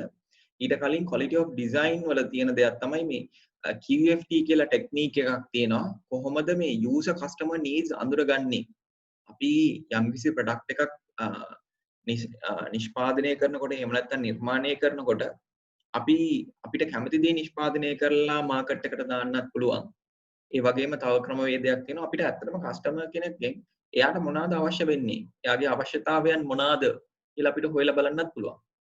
ඒ අවශ්‍යතාවයන් හොයලා බලලා ඒ අවශ්‍යතාවයන්ට ගැලපෙන විදිහේ ප්‍රොඩක්ට් එකක් හරි සර්විස් එකක් හරි අපිට දෙන්න පුළුවන්කම තියෙනවා නම් අපිට මේ භාණ්ඩය විකුණ ගන්න පුළුවන්. ඒකට හේතුව තමයි ඒකට ටාගට් ඔඩියන්ස් එකක් ඉන්න හින්දා. එතකොට මොකද්ද මේ QFD process එකේ තියෙන්නේ? එතකොට QFD process එකේ තියෙන වැදගත්ම දේ තමයි අපි මොන වගේ කස්ටමර් කෙනෙක්ටද මේ ප්‍රොඩක්ට් එක දෙන්න යන්නේ. සමහරවිට කස්ටමර් බේස් එක කඩන්න පුළුවන්. පොඩි ළමයි, ඇඩල්ට්ස්ලා, එහෙම නැත්නම් පොඩි අය, young adults, එහෙම නැත්නම් ගෑනු අය, පිරිමි අය, එහෙම නැත්නම් අපිට කඩන්න පුළුවන් සල්ලි තියන අය, සල්ලි නැති අය, එහෙම නැත්නම් low income, middle income, high income කියලා කඩන්න පුළුවන්. එතකොට අපි බලන්න ඕනේ අපි කොයි වගේ කැටගරි එකකටද කේටර් කරන්නේ. ලංකාව ගත්තාම ලංකාවේ ඇඳුම් කඩ තියෙනවා ඊටාම මිල අධිකයි, තව කඩ තියෙනවා ඊටාම මිල අධික නැහැ. සමහරවිට මහරගම පමුණුවට ගියාම මිල ඊටාම අඩුවට අපිට ගන්න පුළුවන් ප්‍රොඩක්ට්ස් තියෙනවා. එතකොට අපි බලන්න ඕනේ අපේ කස්ටමර්ස්ලා කවුද? අපි මුළු ලංකාවටම හැමෝටම මේ කේට කරනවද? එහෙම නැත්නම් අපි තෝරාගත් පුද්ගලයෝ ප්‍රමාණයකට. සමහරවිට පිරිමියාට විතරද? සමහර වෙලාවට කාන්තාවන්ට විතරද? සමහරවිට සැලූන්ස් ගත්තාම අපේ තියෙනවා කාන්තාවන්ට විතරයි. තව ඒවා තියෙනවා කාන්තාවන්ට සහ පිරිමි දෙගොල්ලන්ටම තියෙනවා. ඒකට අපේ ටාගට් ඔඩියන්ස් එක කවුද? ඊළඟට අපි බලන්න ඕනි carry out a user customer need analysis. දැන් මෙතන මේ user customer කියලා දෙන්නෙක් ඉන්නවා. එහෙම නැත්නම් අපි තව විදිහකට ගත්තොත් එහෙම buyer and the consumer. buyer and consumer කියලා ගත්තාම buyer කියලා මෙයා තමයි product එක සල්ලි දීලා ගන්නෙ. එයාට තමයි monetary decision එක තියෙන්නේ, money කියන දේ තියෙන්නේ. එයා තමයි සල්ලි දීලා ගන්නෙ. consumer කියලා කියන්නේ මෙතනදී තියෙන සමහරවිට මේ buyer consumer වෙන්නත් පුළුවන්. අපි buyer කෙනෙක් වෙනම consumer තව කෙනෙක් වෙන්නත් පුළුවන්. උදාහරණයක් හැටියට කිරි පැකට් එකක්. අම්මලා හරි තාත්තා හරි කිරි පැකට් එකක් අරන් ආවම එයා buyer වෙනවා. ඒ වගේම ඒක ළමයිට කෑමට නැත්නම් බීමට ලබා දෙනවා නම් එයා consumer කෙනෙක් වෙනවා. එතකොට තාත්තම නැත්නම් අම්මම කිරි පැකට් එක ගෙනල්ලා බිව්වොත් එහෙම එයා තමයි buyer and consumer දෙන්නම වෙන්නේ. ඒ වගේම තව කෙනෙක් වෙන්න පුළුවන්. එතකොට අපි බලන්න ඕනි අපි සල්ලි දීලා ගන්න එක්කෙනාද එහෙම නැත්නම් භාණ්ඩේ පාවිච්චි කරන එක්කෙනාගේ need analysis එකද කරන්නේ. එතකොට අපි තීරණයක් අරගෙන අපි යම්කිසි අවශ්‍යතාවයන් මොනවාද කියලා හොයලා බලන්න පුළුවන්. කට්ටියක් කියන්න පුළුවන් කම්පියුටර් එකක් ගත්තාම මට ලොකු ස්ක්‍රීන් එකක් ඕනේ. තව කට්ටියක් කියන්න පුළුවන් මට බැටරි එක ගැන තමයි මම වැඩිපුරම වද වෙන්නේ.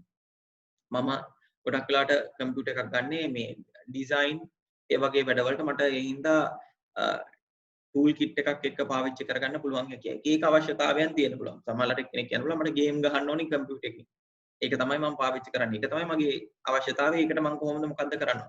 එක එක පුද්ගලයාගේ එක එක කස්ටමර් බේස් එකේට අනුව මොනවාද තියෙන අවශ්‍යතාව. ඒ දේවල් ටික අඳුර ගන්නවා. Design the product according to the customer needs and expectation.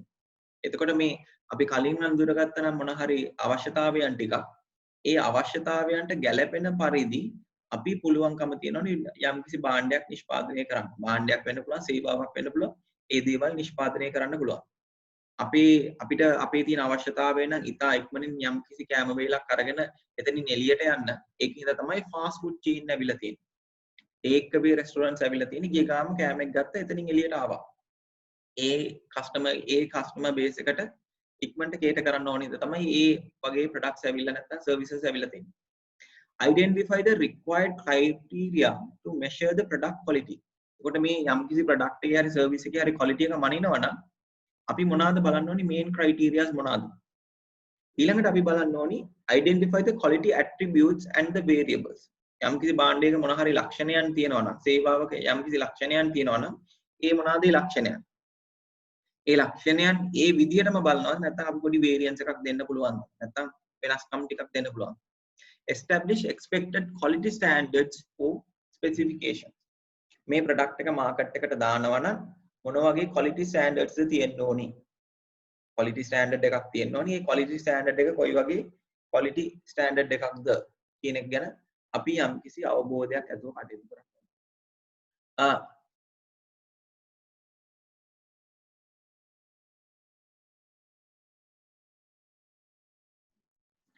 ඊළඟට අපි කතා කරන්න බලාපොරොත්තු වෙන්නේ how to measure the quality conformance කියන දේ. එතකොට quality conformance කියන දේ ගත්තාම අපි බලනවා මේ මේකට කියන්නේ අනුකූලතාවය කියලා. යම්කිසි ප්‍රොඩක්ට් එකක් සම්බන්ධයෙන් ඒ භාණ්ඩය නිෂ්පාදනය කිරීමේදී අපි බලාපොරොත්තු වෙනා නම් යම්කිසි දේවල් ටිකක් ලබා දෙන්න. ඒ දේවල් වලට අනුකූලව අපේ භාණ්ඩය නිෂ්පාදනය වෙලා තියෙනවද? එතකොට අපි භාණ්ඩයක් නිෂ්පාදනය කරනකොට product design specifications and functions තියෙනවා. specifications ගත්තාම කොච්චර දිග පළල තියෙනවද? කොච්චර කැමරා කොයි වගේ කැමරා එකක් දෙන්නේ? එතකොට අපි ගත්ත උදාහරණයකට ෆෝන් එකක් හැටියට ෆෝන් එකක් ගත්තොත් එහෙනම් මේකට ස්ක්‍රීන් එකක් තියෙනවා. මේකට කැමරා එකක් තියෙන්න පුළුවන්, කැමරාස් දෙක තුනක් තියෙන්න පුළුවන්. එතකොට එක කැමරාවකින් කොච්චර ක්වොලිටි එක ෆොටෝ එකක් ගන්න පුළුවන්ද? ඉස්සරහා කැමරාවකින් පිටිපස්ස කැමරාවකින් කොච්චර ක්වොලිටි ෆොටෝ එකක් එනවද? බැටරි එකක් තියෙනවා නම් බැටරි ලයිෆ් එක කොච්චරද? මේ එක එක ස්පෙસિෆිකේෂන්ස් තියෙනවා. ඊළඟට ෆන්ක්ෂන්ස් උත් තියෙන්න පුළුවන්. ෆන්ක්ෂන්ස් කියන්නේ අපි භාණ්ඩය පාවිච්චි කරනකොට කොයි වගේ විදිහටද පාවිච්චි කරන්න කියලා. Quality conformance represents the degree to which a particular product conforms to its set of predetermined designs and function specification. අපි කලින් තීරණය කරනවා මෙන්න මේ භාණ්ඩය නිෂ්පාදනය කිරීමේදී මෙන්න මේ විදිහට තමයි අපි නිර්මාණය කරන්නේ. මේ නිර්මාණය කරපු භාණ්ඩේ මෙන්න මේ විදිහේ functions ටිකක් තියෙන්න ඕනේ. එතකොට quality conformance කියලා කියන්නේ ඒ අපි කලින් තීරණය කරගත්ත දේවල් වලට සමානව අපේ භාණ්ඩය නිෂ්පාදනය වෙලා තියෙනවද?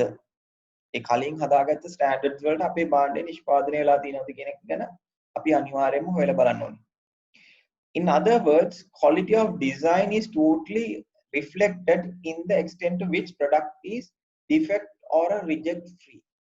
එතකොට මේ විදිහට අපිට යම්කිසි භාණ්ඩයක් හරියට නිෂ්පාදනය කර ගැනීමට හැකියාව හම්බ වෙනවා නම් quality of design එක reflect වෙනවා කියලා කියන්නේ product එක reject හරි defect free හරි වෙනකොට ඒ කියන්නේ defect free විදියට අපි හදලා තියෙනවා නම් අපිට පුළුවන්කම තීරණය කරන්න පුළුවන් අපිට ඕන විදිහේ නිර්මාණයක්ද මේ සිද්ධ වෙලා තියෙන්නේ. Depending on the nature of the type of the defects, product will be accepted or rejected. මෙන්න මේ quality conformance කියන දේ තියෙනවා නම් අපි ගොඩක් වෙලාවට product එකක් accept කරා. එහෙම නැත්නම් අපිට මෙන්න මේ தත්ත්වය තමයි ඇති වෙන්නේ. අපි product එක reject කරන්න පුළුවන්කම තියෙනවා. එතකොට කොහොමද අපි conformance එක මනින්නේ? එතකොට අපි කියනවා යම් කිසි භාණ්ඩයක් හදනකොට මෙන්න මේ විදිහට තියෙනවා. chart එකක් ගන්නවා නම් මෙන්න මේක නම් chart එක. එතකොට මේ බටන් තියෙනවා නම් එතකොට අපි කියනවා මෙන්න මේ විදිහට මහලා දෙන්න ඕනේ. මේක දිග මෙච්චරයි, මේක පළල මෙච්චරයි, මේක බොත්තම් කීයක් ඕනේ. මේක දිග වෙන්න ඕනේ, අත්කොට වෙන්න ඕනේ. මේ හැමදේම තියෙනවා. එතකොට අපි බලනවා අපි ඒ තීරණය කරගත්ත සාධකයන් වලට අනුකූලවද මෙම භාණ්ඩය නිෂ්පාදනය වෙලා තියෙන්නේ කියන එක අපි බලනවා. එහෙම නිෂ්පාදනය වෙලා තියෙනවා නම් ඩිෆෙක්ට්ස් නැති වෙන්න ඕනේ. ඒ කියන්නේ භාණ්ඩයේ නැත්නම් අපි ලබා දෙන භාණ්ඩයේ කිසි වැරද්දක් තියෙන්න බෑ. කොලයක තියෙනවා නම් කොලයක ගානට තියෙන්න ඕනේ. බන්ස් ටික තියෙනවා නම් බන්ස් ටික එකම පාටින් එකම දුරකින් තියෙන්න ඕනේ. එකම සයිස් එකෙන් තියෙන්නත් ඕනේ. ඒකට හරියට මැහිලා තියෙන්න ඕනේ. නූල් ඇදෙන්න බෑ. එහෙම තියෙනවනම් අපි කියනවා ඩිෆෙක්ට් නැහැ.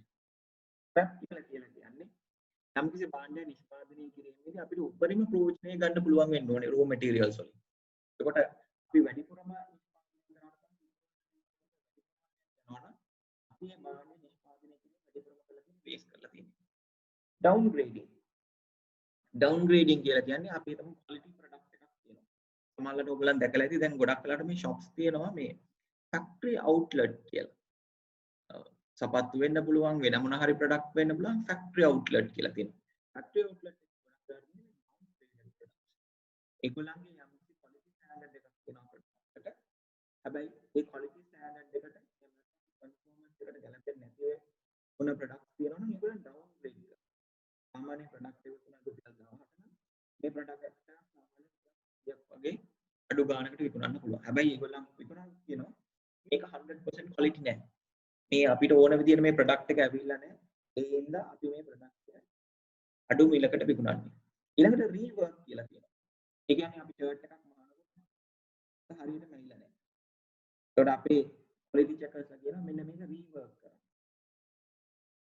rework කියන්නේ වැඩි වෙනවා නම් ඒ කියන්නේ අපේ product එක first time හරියට නිෂ්පාදනය වෙන්නේ නැහැ. හැම වෙලාවෙම rework වලට දාලා නිෂ්පාදනය කරන්න ඕනේ. එතකොට මේකත් එක විදිහක cost එකක්. reject වෙනවා කියලා කියන්නේ product එකේ defects මුත් තියෙන්න පුළුවන්. rework කරන්නත් බෑ, downgrade කරන්නත් බෑ, මුකුත් කරන්න බෑ. මේක අපිට ඕන විදිහටම නිෂ්පාදනය වෙලා නැහැ. එතකොට අපිට කරන්න reject කරන්න. සමහරවිට තුමක් වගේ සම්බන්ධයෙන් ගොඩක් වෙලාවට rework කරන්න, downgrade හරි defects හරි කරන්න පුළුවන්. හැබැයි food item එකක් අපිට ඕන quality එකට, අපිට ඕන standard එකට, අපිට ඕන විදිහට නිෂ්පාදනය වෙලා නැත්නම් ගොඩක් වෙලාවට වෙන්නේ reject වෙන එක. ඒක අපි රීවර්ක් කරනවා ඩවුන්ග්‍රේඩ් කරනවා එහෙම මුකුත් කරන්න යන්නේ නැහැ. අපි කරන්නේ අනිවාර්යෙන් රිජෙක්ට් කරලා දානවා. ඊළඟට cost of quality. අපි මේක ගැන කියනවා. quality එක maintain කිරීම සම්බන්ධයෙන් ගුණාත්මක භාවය maintain කිරීම සම්බන්ධයෙන් කොච්චරක් අපිට වියදමක් දරන්න සිද්ධ වෙනවද කියන එක තමයි අපි cost of quality කියලා කියන්නේ. ඊළඟට quality එක මැනීමේදී අපි භාවිතා කරන එක එක ක්‍රමවේදයන් අපිට භාවිතා කරන්න පුළුවන් මේ තියෙන measure quality of conformance කියන දේ. එතකොට අපිට බලන්න පුළුවන් reject ratio එක. භාණ්ඩ 1000ක් නිෂ්පාදනය කරනවා. භාණ්ඩ 1000ක් නිෂ්පාදනය කරනකොට භාණ්ඩ 100ක් රිජෙක්ට් වෙනවා. තව බැච් එකක් තියෙනවා භාණ්ඩ 1000ක් නිෂ්පාදනය කරනවා. භාණ්ඩ එකයි රිජෙක්ට් වෙනවා. එතකොට අපිට බලන්න පුළුවන් performance එක ඔය විදිහට. rework ratio 1000ක් නිෂ්පාදනය කරනවා. හැබැයි 750ක් විතර rework කරන්න තියෙනවා. එතකොට අපි තීරණය කරන්න ඕනේ performance. scrap ratio raw material kilo 1000යි 10න් kgයෙන් 200ක් තියෙනවා. ඒකට අපි බලන්න ඕනේ පහෙන් එකක්ම paste එකක් හැටියට යන්නේ. major conformities minor conformities. ඒ කියන්නේ අනුකූලතාවය major non conformities කියලා කිව්වහම මේ යම්කිසි භාණ්ඩයක් නිෂ්පාදනය කිරීම ඉතා විශාල වශයෙන් නොගැලපීම් තියෙනවා. minor non conformities කියලා කියන්නේ සමහරවිට ඉතා අඩු ප්‍රමාණයක් තමයි තියෙන්නේ. හැබැයි මේ දේවල් normal quality product එකක් minor කියන්නේ පොඩ්ඩයි තියෙන්නේ. ඒකට ඒ මේ minor non conformities කියනවා downgrade කරන්නේ. major non conformities කියනවා තමයි ගොඩක් කරන්නේ. අපි reject කරන්නේ. percentage failure cost to total quality cost. එතකොට අපි මේ internal failure cost කියලා තියෙනවා external failure cost කියලා තියෙනවා. මේ quality වල කොටස් හතරක් තියෙනවා. මේ සම්බන්ධයෙන් අපි කොච්චර cost එකක් වියදම් කරනවද කොච්චර වියදමක් දරනවද කියන එක බලලා අපිට තීරණය කරන්න පුළුවන් අපේ quality එක performance වෙනුවෙන් අපි යම් කිසි ප්‍රතිලාභයක් ලබනවද නැත්නම් අපිට ඇත්තට මෙතන තියෙන්නේ වියදමක් විතරද කියලා.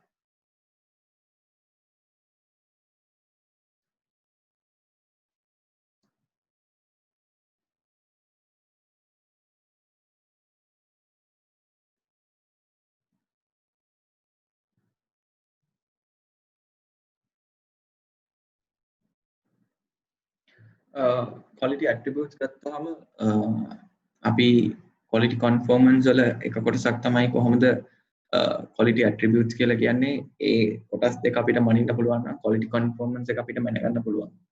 එතකොට මොකද්ද quality attribute එකක් කියලා කියන්නේ? The quality conformance is just judged by inspecting and controlling whether the quality attributes of the product is having the expected quality standards. අපි බලනවා යම්කිසි ලක්ෂණයන් තියෙනවා නම් ඒ ලක්ෂණ ගුණාත්මක ලක්ෂණයන් ටික අපිට අවශ්‍ය කරන යම්කිසි ස්ටෑන්ඩඩ් එකක් තියෙනවා නම් ඒ ස්ටෑන්ඩඩ් එකට අනුව තියෙනවද? එතකොට මේ ස්ටෑන්ඩඩ් එකට තියෙනවා නම් අපි ගත්තොත් කිරි පැකට් එකක් ගත්තොත් එහෙම යම්කිසි ස්ටෑන්ඩඩ් එකක් තියෙනවා ඒ ආයතනෙන් තීරණය කරපු. ඒ අනුව තියෙනවද කියලා අපිට බලන්න අපිට කරන්න පුළුවන් එක ක්‍රමයක් තමයි අපිට පුළුවන් සාම්පල් එකක් අරන් චෙක් කරලා බලනවා. මේ ප්‍රොඩක්ට් එකට අවශ්‍ය කරන quality standard එක තියෙනවද කියලා. එතකොට quality attributes තියෙනවද කියලා බලන්න අපිට sample එකක් අරන් බලන්න පුළුවන්. ඕන පෝෂණය තියෙනවද? එහෙම නැත්නම් ඕන ප්‍රශ්නය තියෙනවද? අපිට මේ දේවල් සම්බන්ධයෙන් කිරි පිටි පැකට් එක සම්බන්ධයෙන් මේ දේවල් අපිට sample එකක් බලලා check කරන්න පුළුවන්. මේ sample එක කිරි ගන්නකොට sample එකක් ගන්නවා, නිෂ්පාදන ක්‍රියාවලියදී ගන්නවා, නිෂ්පාදනයේ ක්‍රියාවලිය ඉවර වෙලා අපිට sample එකක් අරන් මේක check කරන්න බලන්න. ඊළඟට variables ගත්තාම variables වල තියෙන දේ තමයි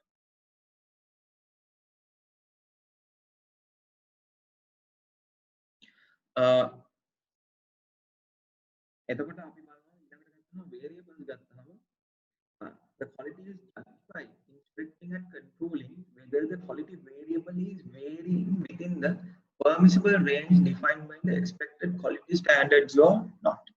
එතකොට අපිට බලන්න පුළුවන් මේ අපිට ඕන කරන මේ යම්කිසි නිර්ණායකයන් තුලද මේ දේවල් වෙනස් වෙන්නේ. අපි ගත්තොත් යම්කිසි දෙයකට quality standard එකක් තියෙනවා. මේ රේන්ජ් එක ඇතුලේ තමයි මේකට වෙනස් වීම හැකියාව තියෙන්නේ. මේ විදිහට යනවා නම් අපි කියනවා ඒක out of quality. මේ රේන්ජ් එකේ නෙමෙයි වෙනස් වෙන්නේ. එහෙම නැත්නම් එක නිර්ණායකයක් දෙන්න බැරි නම් බැරි අවස්ථාවකදී අපිට කියන්න වෙනවා මෙහෙම රේන්ජ් එකක් අපි දෙන්න මෙතන තමයි තියෙන්නේ. ඒක හැම වෙලාවෙම අපි ප්‍රොඩක්ට් එක 100 වෙන්න ඕනේ නැහැ. සමහරවිට 100 105ත් අතර තියෙන්න පුළුවන්. ඒකට ඒක තමයි variable range එක. හැබැයි ඒක 110ට යනවා නම් ඒක නැත්නම් 90ට වෙනවා නම් එතනදී අපි කියනවා නෑ අපිට ඕන කරන රේන්ජ් එකේ නෙමෙයි මෙතන තියෙන්නේ. ඒකට මේක බලන්න අපිට statistical quality control කියන දේ පාවිච්චි කරන්න පුළුවන්. statistics එහෙම නැත්නම් ගණන් එහෙම නැත්නම් නිර්ණායකයන් මේ දේවල් කොහොමද මේ වෙනස් වෙන්නේ කියන එක අපිට statistically control measure කරලා බලන්න පුළුවන් අවස්ථාවක් අපිට තියෙනවා.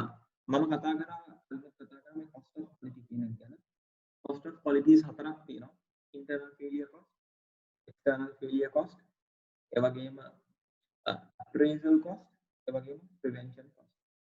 දැන් අපි ගත්තොත් එහෙම internal failure cost කියන එක ගත්තොත් එහෙම internal failure cost එකේ කතා කරන්නේ යම්කිසි භාණ්ඩයක් නිෂ්පාදනය කිරීමේදී එතකොට අපිට ඇති වෙන cost එක මොකක්ද? ආයතනයක් තුළ භාණ්ඩයක් නිෂ්පාදනය කරන්න යනකොට cost attributes to errors and defects in production in house. යම්කිසි භාණ්ඩයක් ආයතනය තුළදී production එක කරගෙන යනකොට යම්කිසි failure එකක් ඇති වෙනවා නම් අපි ඒකට කියනවා internal failure cost එක කියලා. එතන මෙතන තියෙනවා loss of sales due to rejects. දැන් යම්කිසි භාණ්ඩයක් නිෂ්පාදනය කරගෙන යනකොට හරියට quality conformance එකට නැත්නම් quality checker කෙනෙක් ඒක reject කරනවා. මේක reject වෙච්ච ගමන් වෙන්නේ අපිට මේ භාණ්ඩය වෙනුවෙන් යම්කිසි cost එකක් දරලා තියෙනවා. ඒක labor වෙන්න පුළුවන්, ඒක material වෙන්න පුළුවන්, ඒක overhead වෙන්න පුළුවන්. කවුරු හරි නිෂ්පාදනය කරන්න ඕනේ යම්කිසි අමුද්‍රව්‍ය ප්‍රමාණයක් තියෙනවා. ඒකට අමතරව අපි වියදම් කරපු rent එක තියෙන්න පුළුවන්, electricity තියෙන්න පුළුවන්, මේ cost එකක් තියෙනවා. එතකොට අපි දැන් මේ product එක reject කරාම අපිට sale එකක් නැහැ. හැබැයි අපිට cost එකක් තියෙනවා.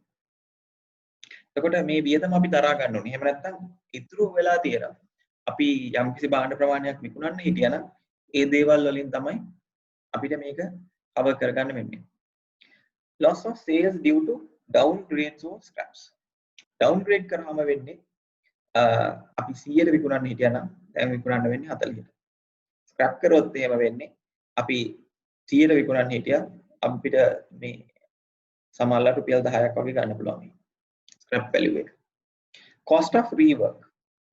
cost of rework කියලා කියන්නේ අපි යම්කිසි භාණ්ඩයක් වෙනුවෙන් රුපියල් 100ක් වියදම් කරලා තියෙනවා. හැබැයි දැන් ඒක අපිට ඕන quality එකට නැහැ. හැබැයි ඒ වෙනුවෙන් අපි rework කරන්න ගියාම තව 10ක් වියදම් කරනවා. උඩ 110යි. අපි භාණ්ඩය විකුණන්නේ සාමාන්‍යයෙන් 120ට. රුපියල් 10යි ලාභය. සාමාන්‍ය විදියට නිෂ්පාදනය කරා නම් අපිට අත්‍තරම යන රුපියල් 100ක් විතරයි. ඒකට අපිට යම්කිසි අමතර වියදමක් දරන්න සිද්ධ වෙලා තියෙනවා profit එක අඩු කරගන්න සිද්ධ වෙලා තියෙනවා. ඊළඟට ගත්තොත් එහෙම external failure cost. දැන් cost attributes to the failure of products in the field.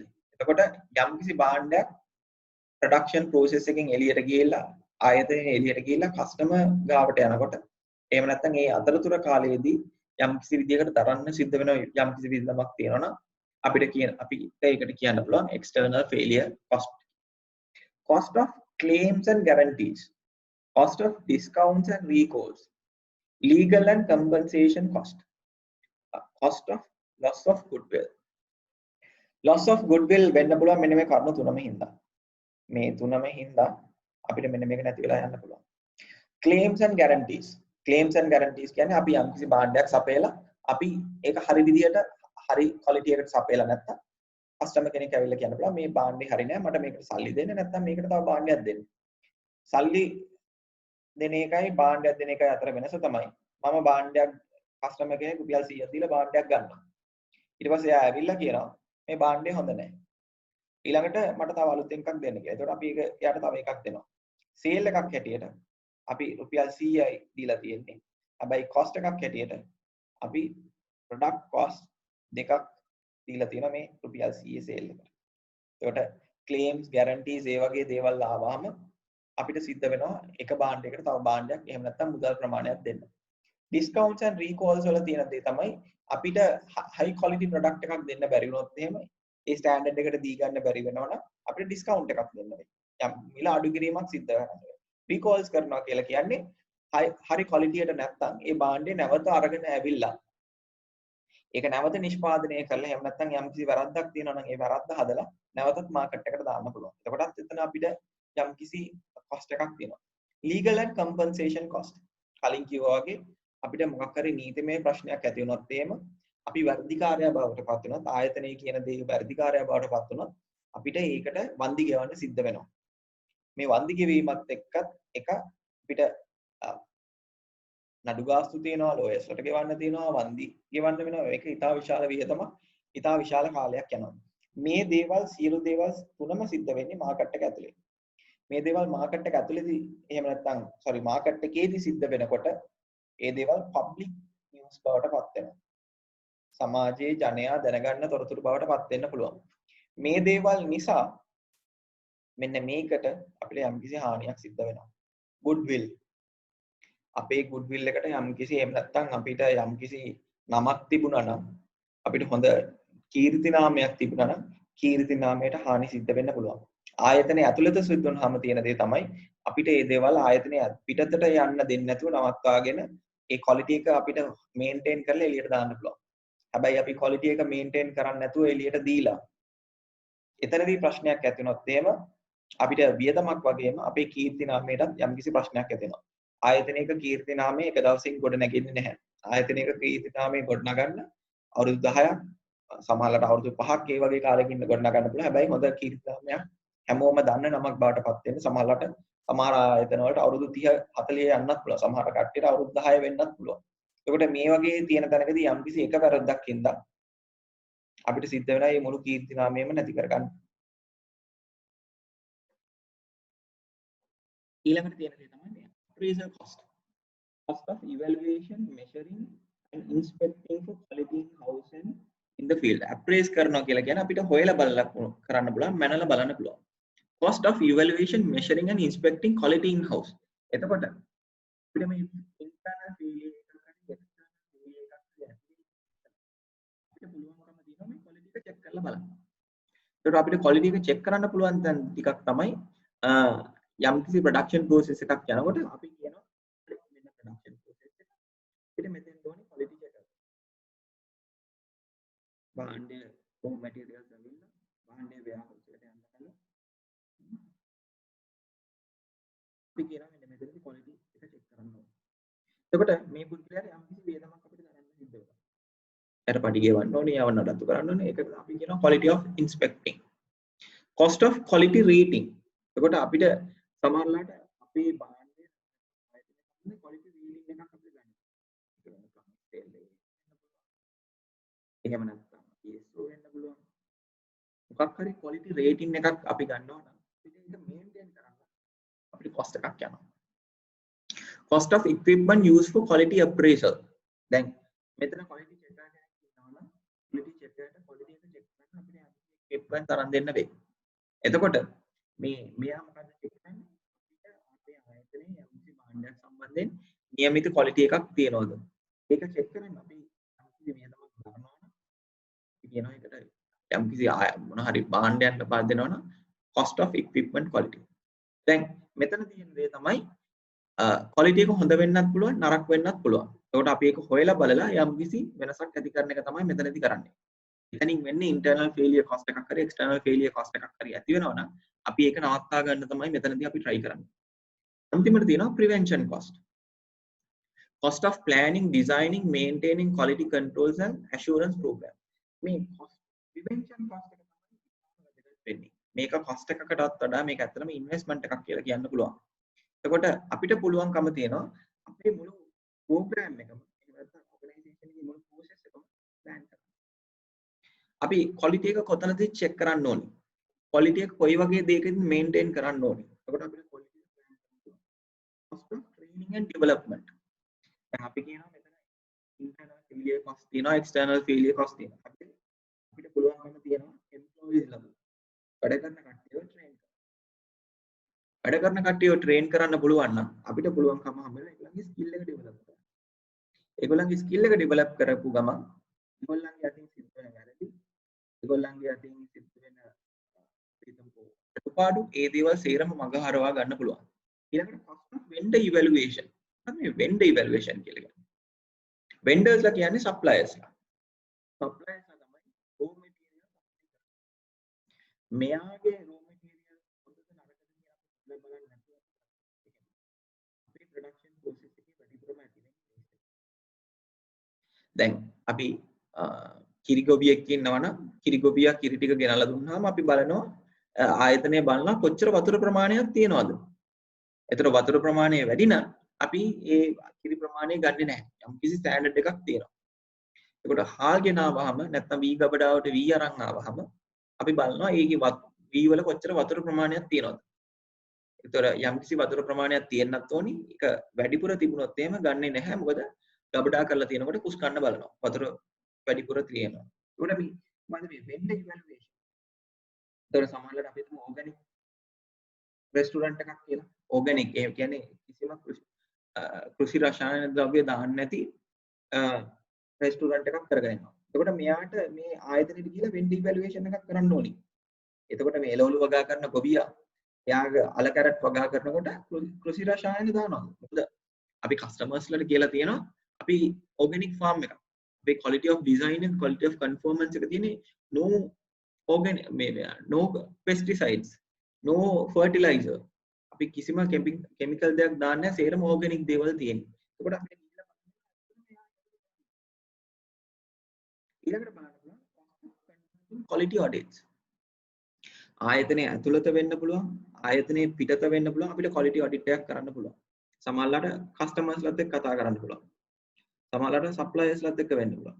ඒ වගේම ආයතනයේ ඇතුළේ ඉන්න එම්ප්ලොයිස්ලාත් එක්ක අපිට කතා කරලා quality audit එකක් කරන්න පුළුවන්. raw material සම්බන්ධයෙන් වෙන්න පුළුවන්, finish good සම්බන්ධයෙන් වෙන්න පුළුවන්, production process එක සම්බන්ධයෙන් වෙන්න පුළුවන්. මේ හැමදේම quality check කරන්න පුළුවන්. එතකොට අපිට බලන්න පුළුවන් කොහොමද මේ කටයුතු සිද්ධ වෙන්නේ. ඊළඟට ගත්තාම මේ අපේ quality improvements වල ගත්තාම තියෙන මේ වැදගත්ම දෙයක් තමයි ඩීමින්ගේ අරුණු 14ක් ඉදිරිපත් කරලා තියෙනවා 14 principles කියලා කියනවා. මේ 14 principles වල පළවෙනි එක තමයි create and publish to all employees a statement of the aims and purposes of the company or the organization. The management must demonstrate constantly their commitment to the statement. Create and publish to all employees a statement of aim and purpose of the company. මේ ආයතනය ඇයින් පවතින්නේ? මේ ආයතනය බලාපොරොත්තු වෙන්නේ මොන වගේ දෙයක් ඉටු කරගන්නද? එතකොට මේ ආයතනය මේ ලෝකයේ පවතින්නේ ඒ ආයතනෙන් බලාපොරොත්තු වෙන්නේ මොකක්ද කියලා අනිවාර්යයෙන්ම ආයතනයේ ඉන්න සියලුම දෙනා සම්බන්ධව මේක බෙදා හදා ගන්න ඕනේ. එතකොට ඒගොල්ලන්ට කියන්න ඕනේ ඕගොල්ලන් ඇවිල්ලා ඉන්නේ මේ ආයතනයේට මෙන්න මේ අරමුණ ඉටු කර ගැනීම සඳහා. අපේ ආයතනයේ ලෝකයේ නැත්නම් මේ රටේ පවතින්නේ මේ රටේ තියෙන කෘෂිකාර්මික අවශ්‍යතාවයන් ඉටු කිරීමට අපි බලාපොරොත්තු සිද්ධ කරනවා. ඕගොල්ලන් ඇවිල්ලා උදව් කරන්නේ අන්න ඒ පර්පස් එක ඉටු කර ගැනීම සඳහා. ඊළඟට ඒක කරන ගමන් ඒක එම්ප්ලොයිස්ලාට කියලා ඕගොල්ලෝ මේක ෆලෝ කරන්න ඕනේ කියලා. ඊළඟට කියන්න ඕනේ හරි අපි කරනවා වගේම මේ ආයතනයේ මැනේජ්මන්ට් එක කියන්නේ ඉහළ කළමනාකාරීත්වය. ඉහළ කළමනාකාරීත්වය පෙන්වන්න ඕනේ ඒගොල්ලෝ ඉන්නේ ඒ සඳහාම තමයි. පල්ලෙහා ඉන්න මිනිසුන්ට එක විදියකට යන්න කියලා. ඉහළ ඉන්න මිනිස්සු තවත් විදියකට ගියොත් එහෙම වැඩක් නැහැ. දේශපාලනඥයෝ කියනවා නම් අපේ රට මෙන්න මෙහෙමයි දිනු කරන්න ඕනි. අපි මේ හොර මරකම් මේ එහෙම නැත්තම් දූෂණය නවත්තන්න ඕනි කියලා. ඉහළ ඉන්න පුද්ගලයා දූෂිතයෙක් බවට පත් වුණොත් පහළ ඉන්න මිනිස්සු දූෂිතයෙක් බවට පත් වෙනවා. එතකොට ඒගොල්ලන් කරන්න පුළුවන් හොඳම කන්ට්‍රෝල් එක තමයි ආදර්ශය දෙන එක. අපි මේ ඔයගොල්ලන්ට දීපු purposes aims ඉටු කිරීමට තමයි කටයුතු කරන්නේ.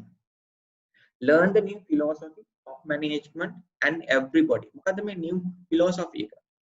අපි බලාපොරොත්තු වෙන්නේ ගුණාත්මක භාවය ඉහළ නැංවීම. ඒක ඒ ගුණාත්මක භාවය ප්‍රොඩක්ට් එකක් සම්බන්ධයෙන් වෙන්න පුළුවන්. සර්විස් එකක් සම්බන්ධයෙන් වෙන්න පුළුවන් නැත්නම් ආයතනයේ තියෙන ලයිෆ් ස්ටයිල් එක මුළු ලයිෆ් ස්ටයිල් එකම වෙන්නත් පුළුවන්. ඒකට බලන්න ඕනේ අපේ දර්ශනය තමයි දැන් මේ ගුණාත්මක භාවය කියන්නේ. ඒක මේ හැම පුද්ගලයාම පාවිච්චි කරන්න ඕනේ.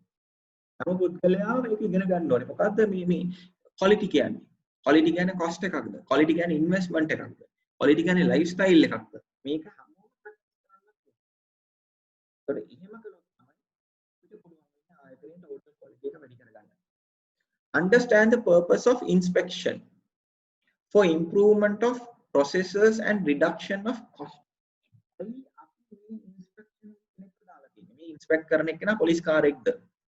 එයා ඉන්නේ අනිත් අයගේ වැරදි හොයන කෙනෙක්ද? මේ යම්කිසි අපි හිතමු ගාමන්ට් ෆැක්ටරි එකක ක්වොලිටි චෙකර් කෙනෙක් ඉන්නවා. එයා ඉන්නේ මේ වැරදි හොයලා මේ පොලිසියෙන් වගේ දඬුවම් කරන්නද? නෑ, එයා ඉන්නේ ඒකට නෙමෙයි.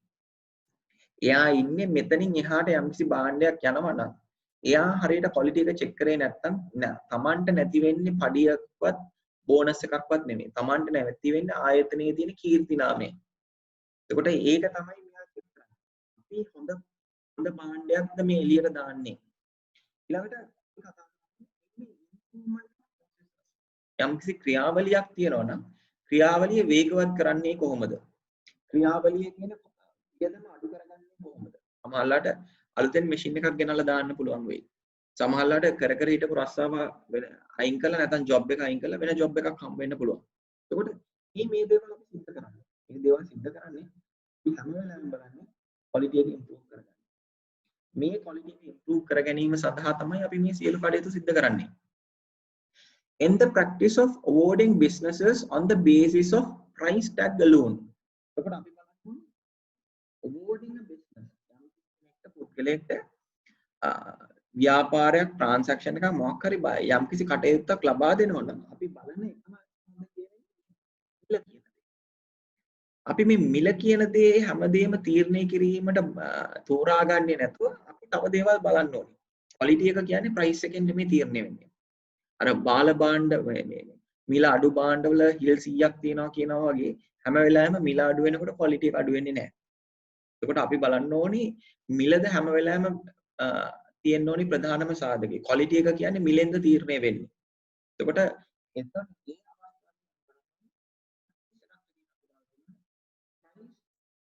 is a factor. එතකොට අපි බලන්න ඕනේ ප්‍රයිස් එක වෙන්න පුළුවන්, සමාජය ගැන හිතලා වෙන්න පුළුවන්. එතකොට අපි බලන්න ඕනේ ප්‍රොෆිට් එකක් ලබා ගන්න එක නෙමෙයි හැම වෙලාවෙම වැදගත්ම දේ. Improve constantly and forever the system of production and services. අපි හැම වෙලාවෙම හැමදාම අපේ සිස්ටම් එක අපි දියුණු කරගන්න ඕනේ. මේක යම්කිසි තැනක කියලා හිතන්න තැනක් නැහැ. ඒකට හේතුව එකක් මාකට් එකේ තියෙන කම්පිටිටිව්නස්. තරඟකාරීත්වය වැඩි වෙනකොට අපි බලන්න ඕනේ අපේ මුළු ප්‍රොසෙස් එකම දියුණු කරගන්න කොහොමද. සමහරවිට අලුතෙන් බාහිර සේවා ඉදිරිපත් කරන්න පුළුවන්. අපේ තියෙන ප්‍රොඩක්ෂන් ප්‍රොසෙස් එකේ කොස්ට් අඩු කරගන්න පුළුවන්. මේ එක ක්‍රමවේදයන් මගින් අපිට පුළුවන්කම තියෙන්න ඕනේ අපේ ප්‍රොඩක්ෂන් ප්‍රොසෙස් එක හැමදාම ඉම්ප්‍රූව් කරගන්න. මේ ඉම්ප්‍රූව්මන්ට් එකට බලපාන ඒ වගේම මෙන්න මේකත්. ඒ කියන්නේ අපි මේගොල්ලන්ට දියුණු වෙන්න ආයතනයේ වැඩ කරන දියුණු වෙන්න අනිවාර්යයෙන් මේගොල්ලන්ව පුහුණු කරන්න ඕනේ. ඒ කියන්නේ පුහුණු කිරීම ඊටාම වැදගත්. පුද්ගලයා දියුණු වෙන්නත් ඕනි. පුද්ගලයාගේ දියුණු වීම මත ආයතනයේ දියුණු වෙන්නත් ඕනි. පුද්ගලයා දියුණු වෙන්න නම් පුද්ගලයාව පුහුණු කරවන්න. එතකොට තමයි එයා හිතන විදිය, එයාගේ ආකල්ප, එයාගේ කුසලතාවයන් සේරම වර්ධනය වෙන්නේ. මේ දේවල් වර්ධනය විතරයි පුළුවන් වෙන්නේ හැම වෙලාවෙම අපේ ප්‍රොඩක්ෂන් ප්‍රොසෙස් එක දියුණු කරගන්න. Teach and institute leadership. Leader කෙනෙක් ඉන්න ඕනේ හැම වෙලාවෙම ආයතනයේ ඉගෙනම නෙමෙයි. ආයතනයේ මන්දස්සේ පහළ ලෙවල් එකේ නායකයෙක් ඉන්න පුළුවන්. මේ හැමෝටම නායකත්වයක් තියෙනවා. මේ නායකත්වය දියුණු කරගත්තොත් විතරයි තමන් වගකීමක් ගන්න. තමන්ට ආයතනය ගැන යම්කිසි කැක්කුමක් ඇති වෙන්නේ. එතකොට ඒගොල්ලන්ට පුළුවන්කම තියෙනවා මේ ආයතනය ඉදිරියට අරගෙන යන්න. ආයතනය යම්කිසි වැරද්දක් දකින්න නම් ඒ දේවල් නිවැරදි කරන්න. මොකද ක්වොලිටි එක කියලා කියන්නේ භාණ්ඩේ ක්වොලිටි එකව නෙමෙයි. මේ හැම දෙයකම ක්වොලිටි එක ඉම්ප්‍රූව් කරගන්න තමයි අටවෙනි කාරණාවට තියෙනවා drive out fear, create trust and create a climate of innovation. drive out fear. බයක් තියෙනවා නම් මේ බය නැති කරන්න ඕනේ කියලා කියනවා. මොකද්ද මේ බය? බය කියලා කියන්නේ යම් කිසි අලුත් දෙයක් අත්හදා බැලීමට තියෙන බය. එහෙම නැත්නම් අලුත් අදහසක් තියෙනවනේ මේ අදහස කියන්න තියෙන බය. එතකොට ඒගොල්ලන්ට අපි ඇති කරන්න ඕනේ trust environment එක. අනිත් අය ආයතනයේ ඉහළ කළමනාකාරීත්වය හැම වෙලාවෙම බලා ගන්න ඕනේ. අපි හැම වෙලාවෙම අනිත් පුද්ගලයා විශ්වාස කරනවා. එයාගේ අදහස හොඳයි. මේ හැමෝම ඉන්නේ ආයතනයේ දියුණුව වෙනුවෙන් කියලා විශ්වාසයක් ඇති කරගන්න ඕනේ. එහෙම විශ්වාසයක් ඇති කරගන්න පුළුවන් වුණොත් ආයතනය තුල වැඩ කරන අලුතින් දේවල් කරන්න කැමති වෙනවා. ඒගොල්ලන් තීරණා හරි මම යම් try කරලා බලනවා අලුත් දෙයක්. ඒ අලුත් try කරලා බලනකොට හරියන්නත් පුළුවන්. ඒක වරදින්නත් පුළුවන්. හරි ගියා වැරදුනා. ඒගොල්ලන් මාව අස් කරන්න යන්නේ නැහැ. ඒගොල්ලන් මගෙන් ගිය වියදම ඉල්ලන්න යන්නේ නැහැ. මොකද ඒගොල්ලන් බලාපොරොත්තු වෙන්නේ අපි මොන හරි අලුත් දෙයක් කරයි. එහෙම environment එකක් පරිසරයක් අපිට ඇති කරගන්න පුළුවන් නම් මිනිස්සු බය වෙන්නේ නැහැ. අලුත් දේවල් කරන්න හැම වෙලාවෙම එළඹෙන්න පුළුවන්. Optimize towards the aim purposes of the company the efforts of team groups and staff areas. එතකොට අපිට පුළුවන් මේ ආයතනයේ ඇති කරන්න teams ඇති කරන්න පුළුවන් groups ඇති කරන්න පුළුවන් අපිට staff areas කියන ගන්න නැතුව අපි teams and groups ඇති කරමු. හැම වෙලාවෙම බලාපොරොත්තු වෙන්න ඕනේ මේ කම්පැනි එකේ effort aim එක achieve කරගන්න තමයි මේ effort එක දාන්නේ. නැතුව තමන්ගේ පෞද්ගලික අවශ්‍යතා වුමනා ඉටු කරගන්න නෙමෙයි මේ optimize කරන්න හදන්නේ. හැබැයි මේ ඉන්ඩිවිජුවල් කට්ටිය හිටියනම් මේ හැමෝම භාවිතා කරන්නේ ආයතනයේ aim එක සඳහා. Eliminate exhaustions of the workforce. මේකට මේ කියන අනුශාසනා කරනවා. අනුශාසනා කරනවා කියලා කියන්නේ හැම වෙලාවෙම කියන්න යන්න ඕනේ නැහැ. ඔයා මේක කරන්න මෙන්න මේක කරන්න මෙන්න මෙහෙමයි අපි කරන්න ඕනේ මේ ආයතනයේ පවතින මෙන්න මේකට. එහෙම නෙමෙයි. එහෙම දේවල් කරන්න යන්න හොඳ නැහැ. එතකොට අර හැම වෙලාවෙම බණ කියන්න ගියාමත් ඒ බණෙන් තියෙන වැදගත්කම නැති වෙලා යනවා. ඒකට අපි හැම වෙලාවෙම බලා ගන්න ඕනේ එහෙම බණ කියලා හරියන්නේ නැහැ. අපි බලාපොරොත්තු වෙන්න ඕනේ මේගොල්ලන්ට යම්කිසි අවස්ථාවක් නැත්නම් ඒම් එකක් ලබා දෙනවා. මෙන්න මෙහෙමයි අපි වැඩ කරන්නේ. මෙන්න මේකයි අපි ඇවිල්ලා ඉන්නේ. ඕගොල්ලන් ඉන්නේ මෙන්න මේ වැඩ ටික කරන්න. මේ සම්බන්ධයෙන් අපිට යම්කිසි අදහසක් ලබා දෙන්න පුළුවන්. හැබැයි හැම වෙලාවෙම හොඳ කිය එහෙම නැත්නම් ඇයි මේක කරන්න කියන එක සම්බන්ධයෙන් කිය යනවට වඩා 11 වෙනි කාරණාව eliminate numerical quotas of production instead learn and institute method for improvement. එතකොට මෙතන කතා කරන්නේ අපි කොච්චරක් නිෂ්පාදනය කරන්න ඕනේද? අපි කොච්චරකින් වැඩි වෙන්න ඕනේද? එහෙම නෙමෙයි. අපි කියන්නේ හරි ඔයගොල්ලන් ඉම්ප්‍රූව් වෙන්න ඕනේ. 10%කින් ඉම්ප්‍රූව් වෙනවද? 20%කින් ඉම්ප්‍රූව් කරන්න ඕනද? එහෙම නෙමෙයි කතා කරන්නේ. ඉම්ප්‍රූව් වෙනවා නම් ඒ ඉම්ප්‍රූව්මන්ට් එක 100%ක් වෙන්න පුළුවන්. ඒ ඉම්ප්‍රූව්මන්ට් එක 100%ක් වෙන්න පුළුවන්. 0.5ක් වෙන්න පුළුවන්. හරි. මේ හැමදේම ඉම්ප්‍රූව්. මෙතන අපි කතා කරන්නේ 0.5කින් හරි ඉම්ප්‍රූව් වෙන්න. නැතුව 110 නියුමරිකල් කෝටස් දීලා ඔයා ඊළඟ මාසෙ වෙනකොට මෙන්න මෙච්චරක් ඉම්ප්‍රූව් වෙන්න ඕනේ. ඕගලන්ගේ වේස්ටේජ් එක මෙච්චර ප්‍රමාණයකින් 110කින් අඩු කරගන්න ඕනේ. ඊළඟ මාසෙ වෙනකොට ඊළඟ දවස් වෙනකොට 750කින් හරි වේස්ටේජ් එක අඩු කරගන්න පුළුවන් වෙලා තියෙනවා නම් ඒකත් ඉම්ප්‍රූව්මන්ට් එක. එතකොට ඒකත් අපි ඇප්‍රීෂিয়েට් කරපු තරමට තමයි ඊළඟ පාරේ 750 රුපියල හරි කරගන්නේ. නැතුව ඒකටත් දැන් ඇයි ඔයා 750කින් වැඩි කරගත්තේ? රුපියල් 100කින් මේ වේස්ටේජ් එක අඩු කරගන්න බැරි වුණාද කියලා කියනවට වඩා. Remove barriers that rob people of pride of workmanship. දැන් මෙතන මේ කියන දේ තමයි යම් කිසි කෙනෙක් කරනවා නම් එයාට මේ වැඩේ සම්බන්ධයෙන් යම් කිසි පූර්ණ අයිතිය ලබා දෙන්න ඕනේ. එතකොට මේ වැඩක් කරනවා නම් ඒ අයියා වැඩේ කරන්නේ. එතකොට එයාට කියන්නේ ඔයා මෙතන ඇවිල්ලා ඉන්නේ මේ වැඩකාරයෙක් හැටියට නෙමෙයි. ඔයා මෙතන ඇවිල්ලා ඉන්නේ රට වෙනුවෙන් වැඩ කරන්නේ. ඔයා කරන වැඩේ හින්දා තමයි අපේ රට. කොට ඒක ගැන අපිට යාට කියන්නේ ඔයා මේ කරන්නේ බාහිර දූර කාර්යයක්.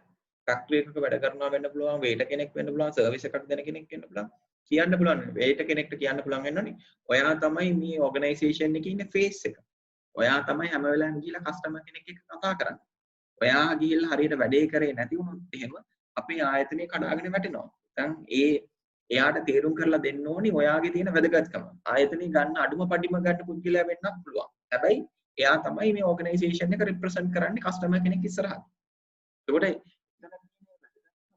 අපිට පුළුවන්කම තියෙන්න ඕනි එයාට තේරුම් කරලා ඔයාගේ ජොබ් එකේ තියෙන වැදගත්කම කියලා දෙන්න. නැතුව මේ එයාව පල්ලෙහාට දාලා ඔයාට අඩුපඩියක් දෙන්න, ඔයාට ක්වොලිෆිකේෂන්ස් නැහැ. එහෙම ඒ පැත්තෙන් කතා කරනවට වඩා අපි ක්වොලිටි එක ඉම්ප්‍රූව් කරගන්න යනවා නම් අපිට හැමෝගෙම උදව්ව ඕනි. Encourage education and self improvement for everyone. දැන් මම කිව්වා මේ ආයතනය ඇතුලේ ට්‍රේනින් ඇති කරන්න ඕනේ. ට්‍රේනින් ඇති කරනකොට මේ ට්‍රේනින් එක දෙන්න ඕනේ හැමෝටම දෙන්න ඕනේ.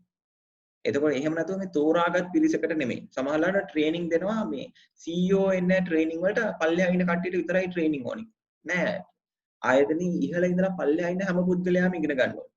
එතකොට මේ ඉනෝවේෂන් ක්ලයිමේට් එකක් ඇති කරන්න නම් ට්‍රේනින් තියෙන්න ඕනේ, এডুকেෂන් තියෙන්න ඕනේ. ඒ වගේම තනි පුද්ගලයෙක් හැටියට තමන්ගේ තියෙන හැකියාවන් දියුණු කර ගැනීමට හැම වෙලාවෙම උනන්දු වෙන්න ඕනේ.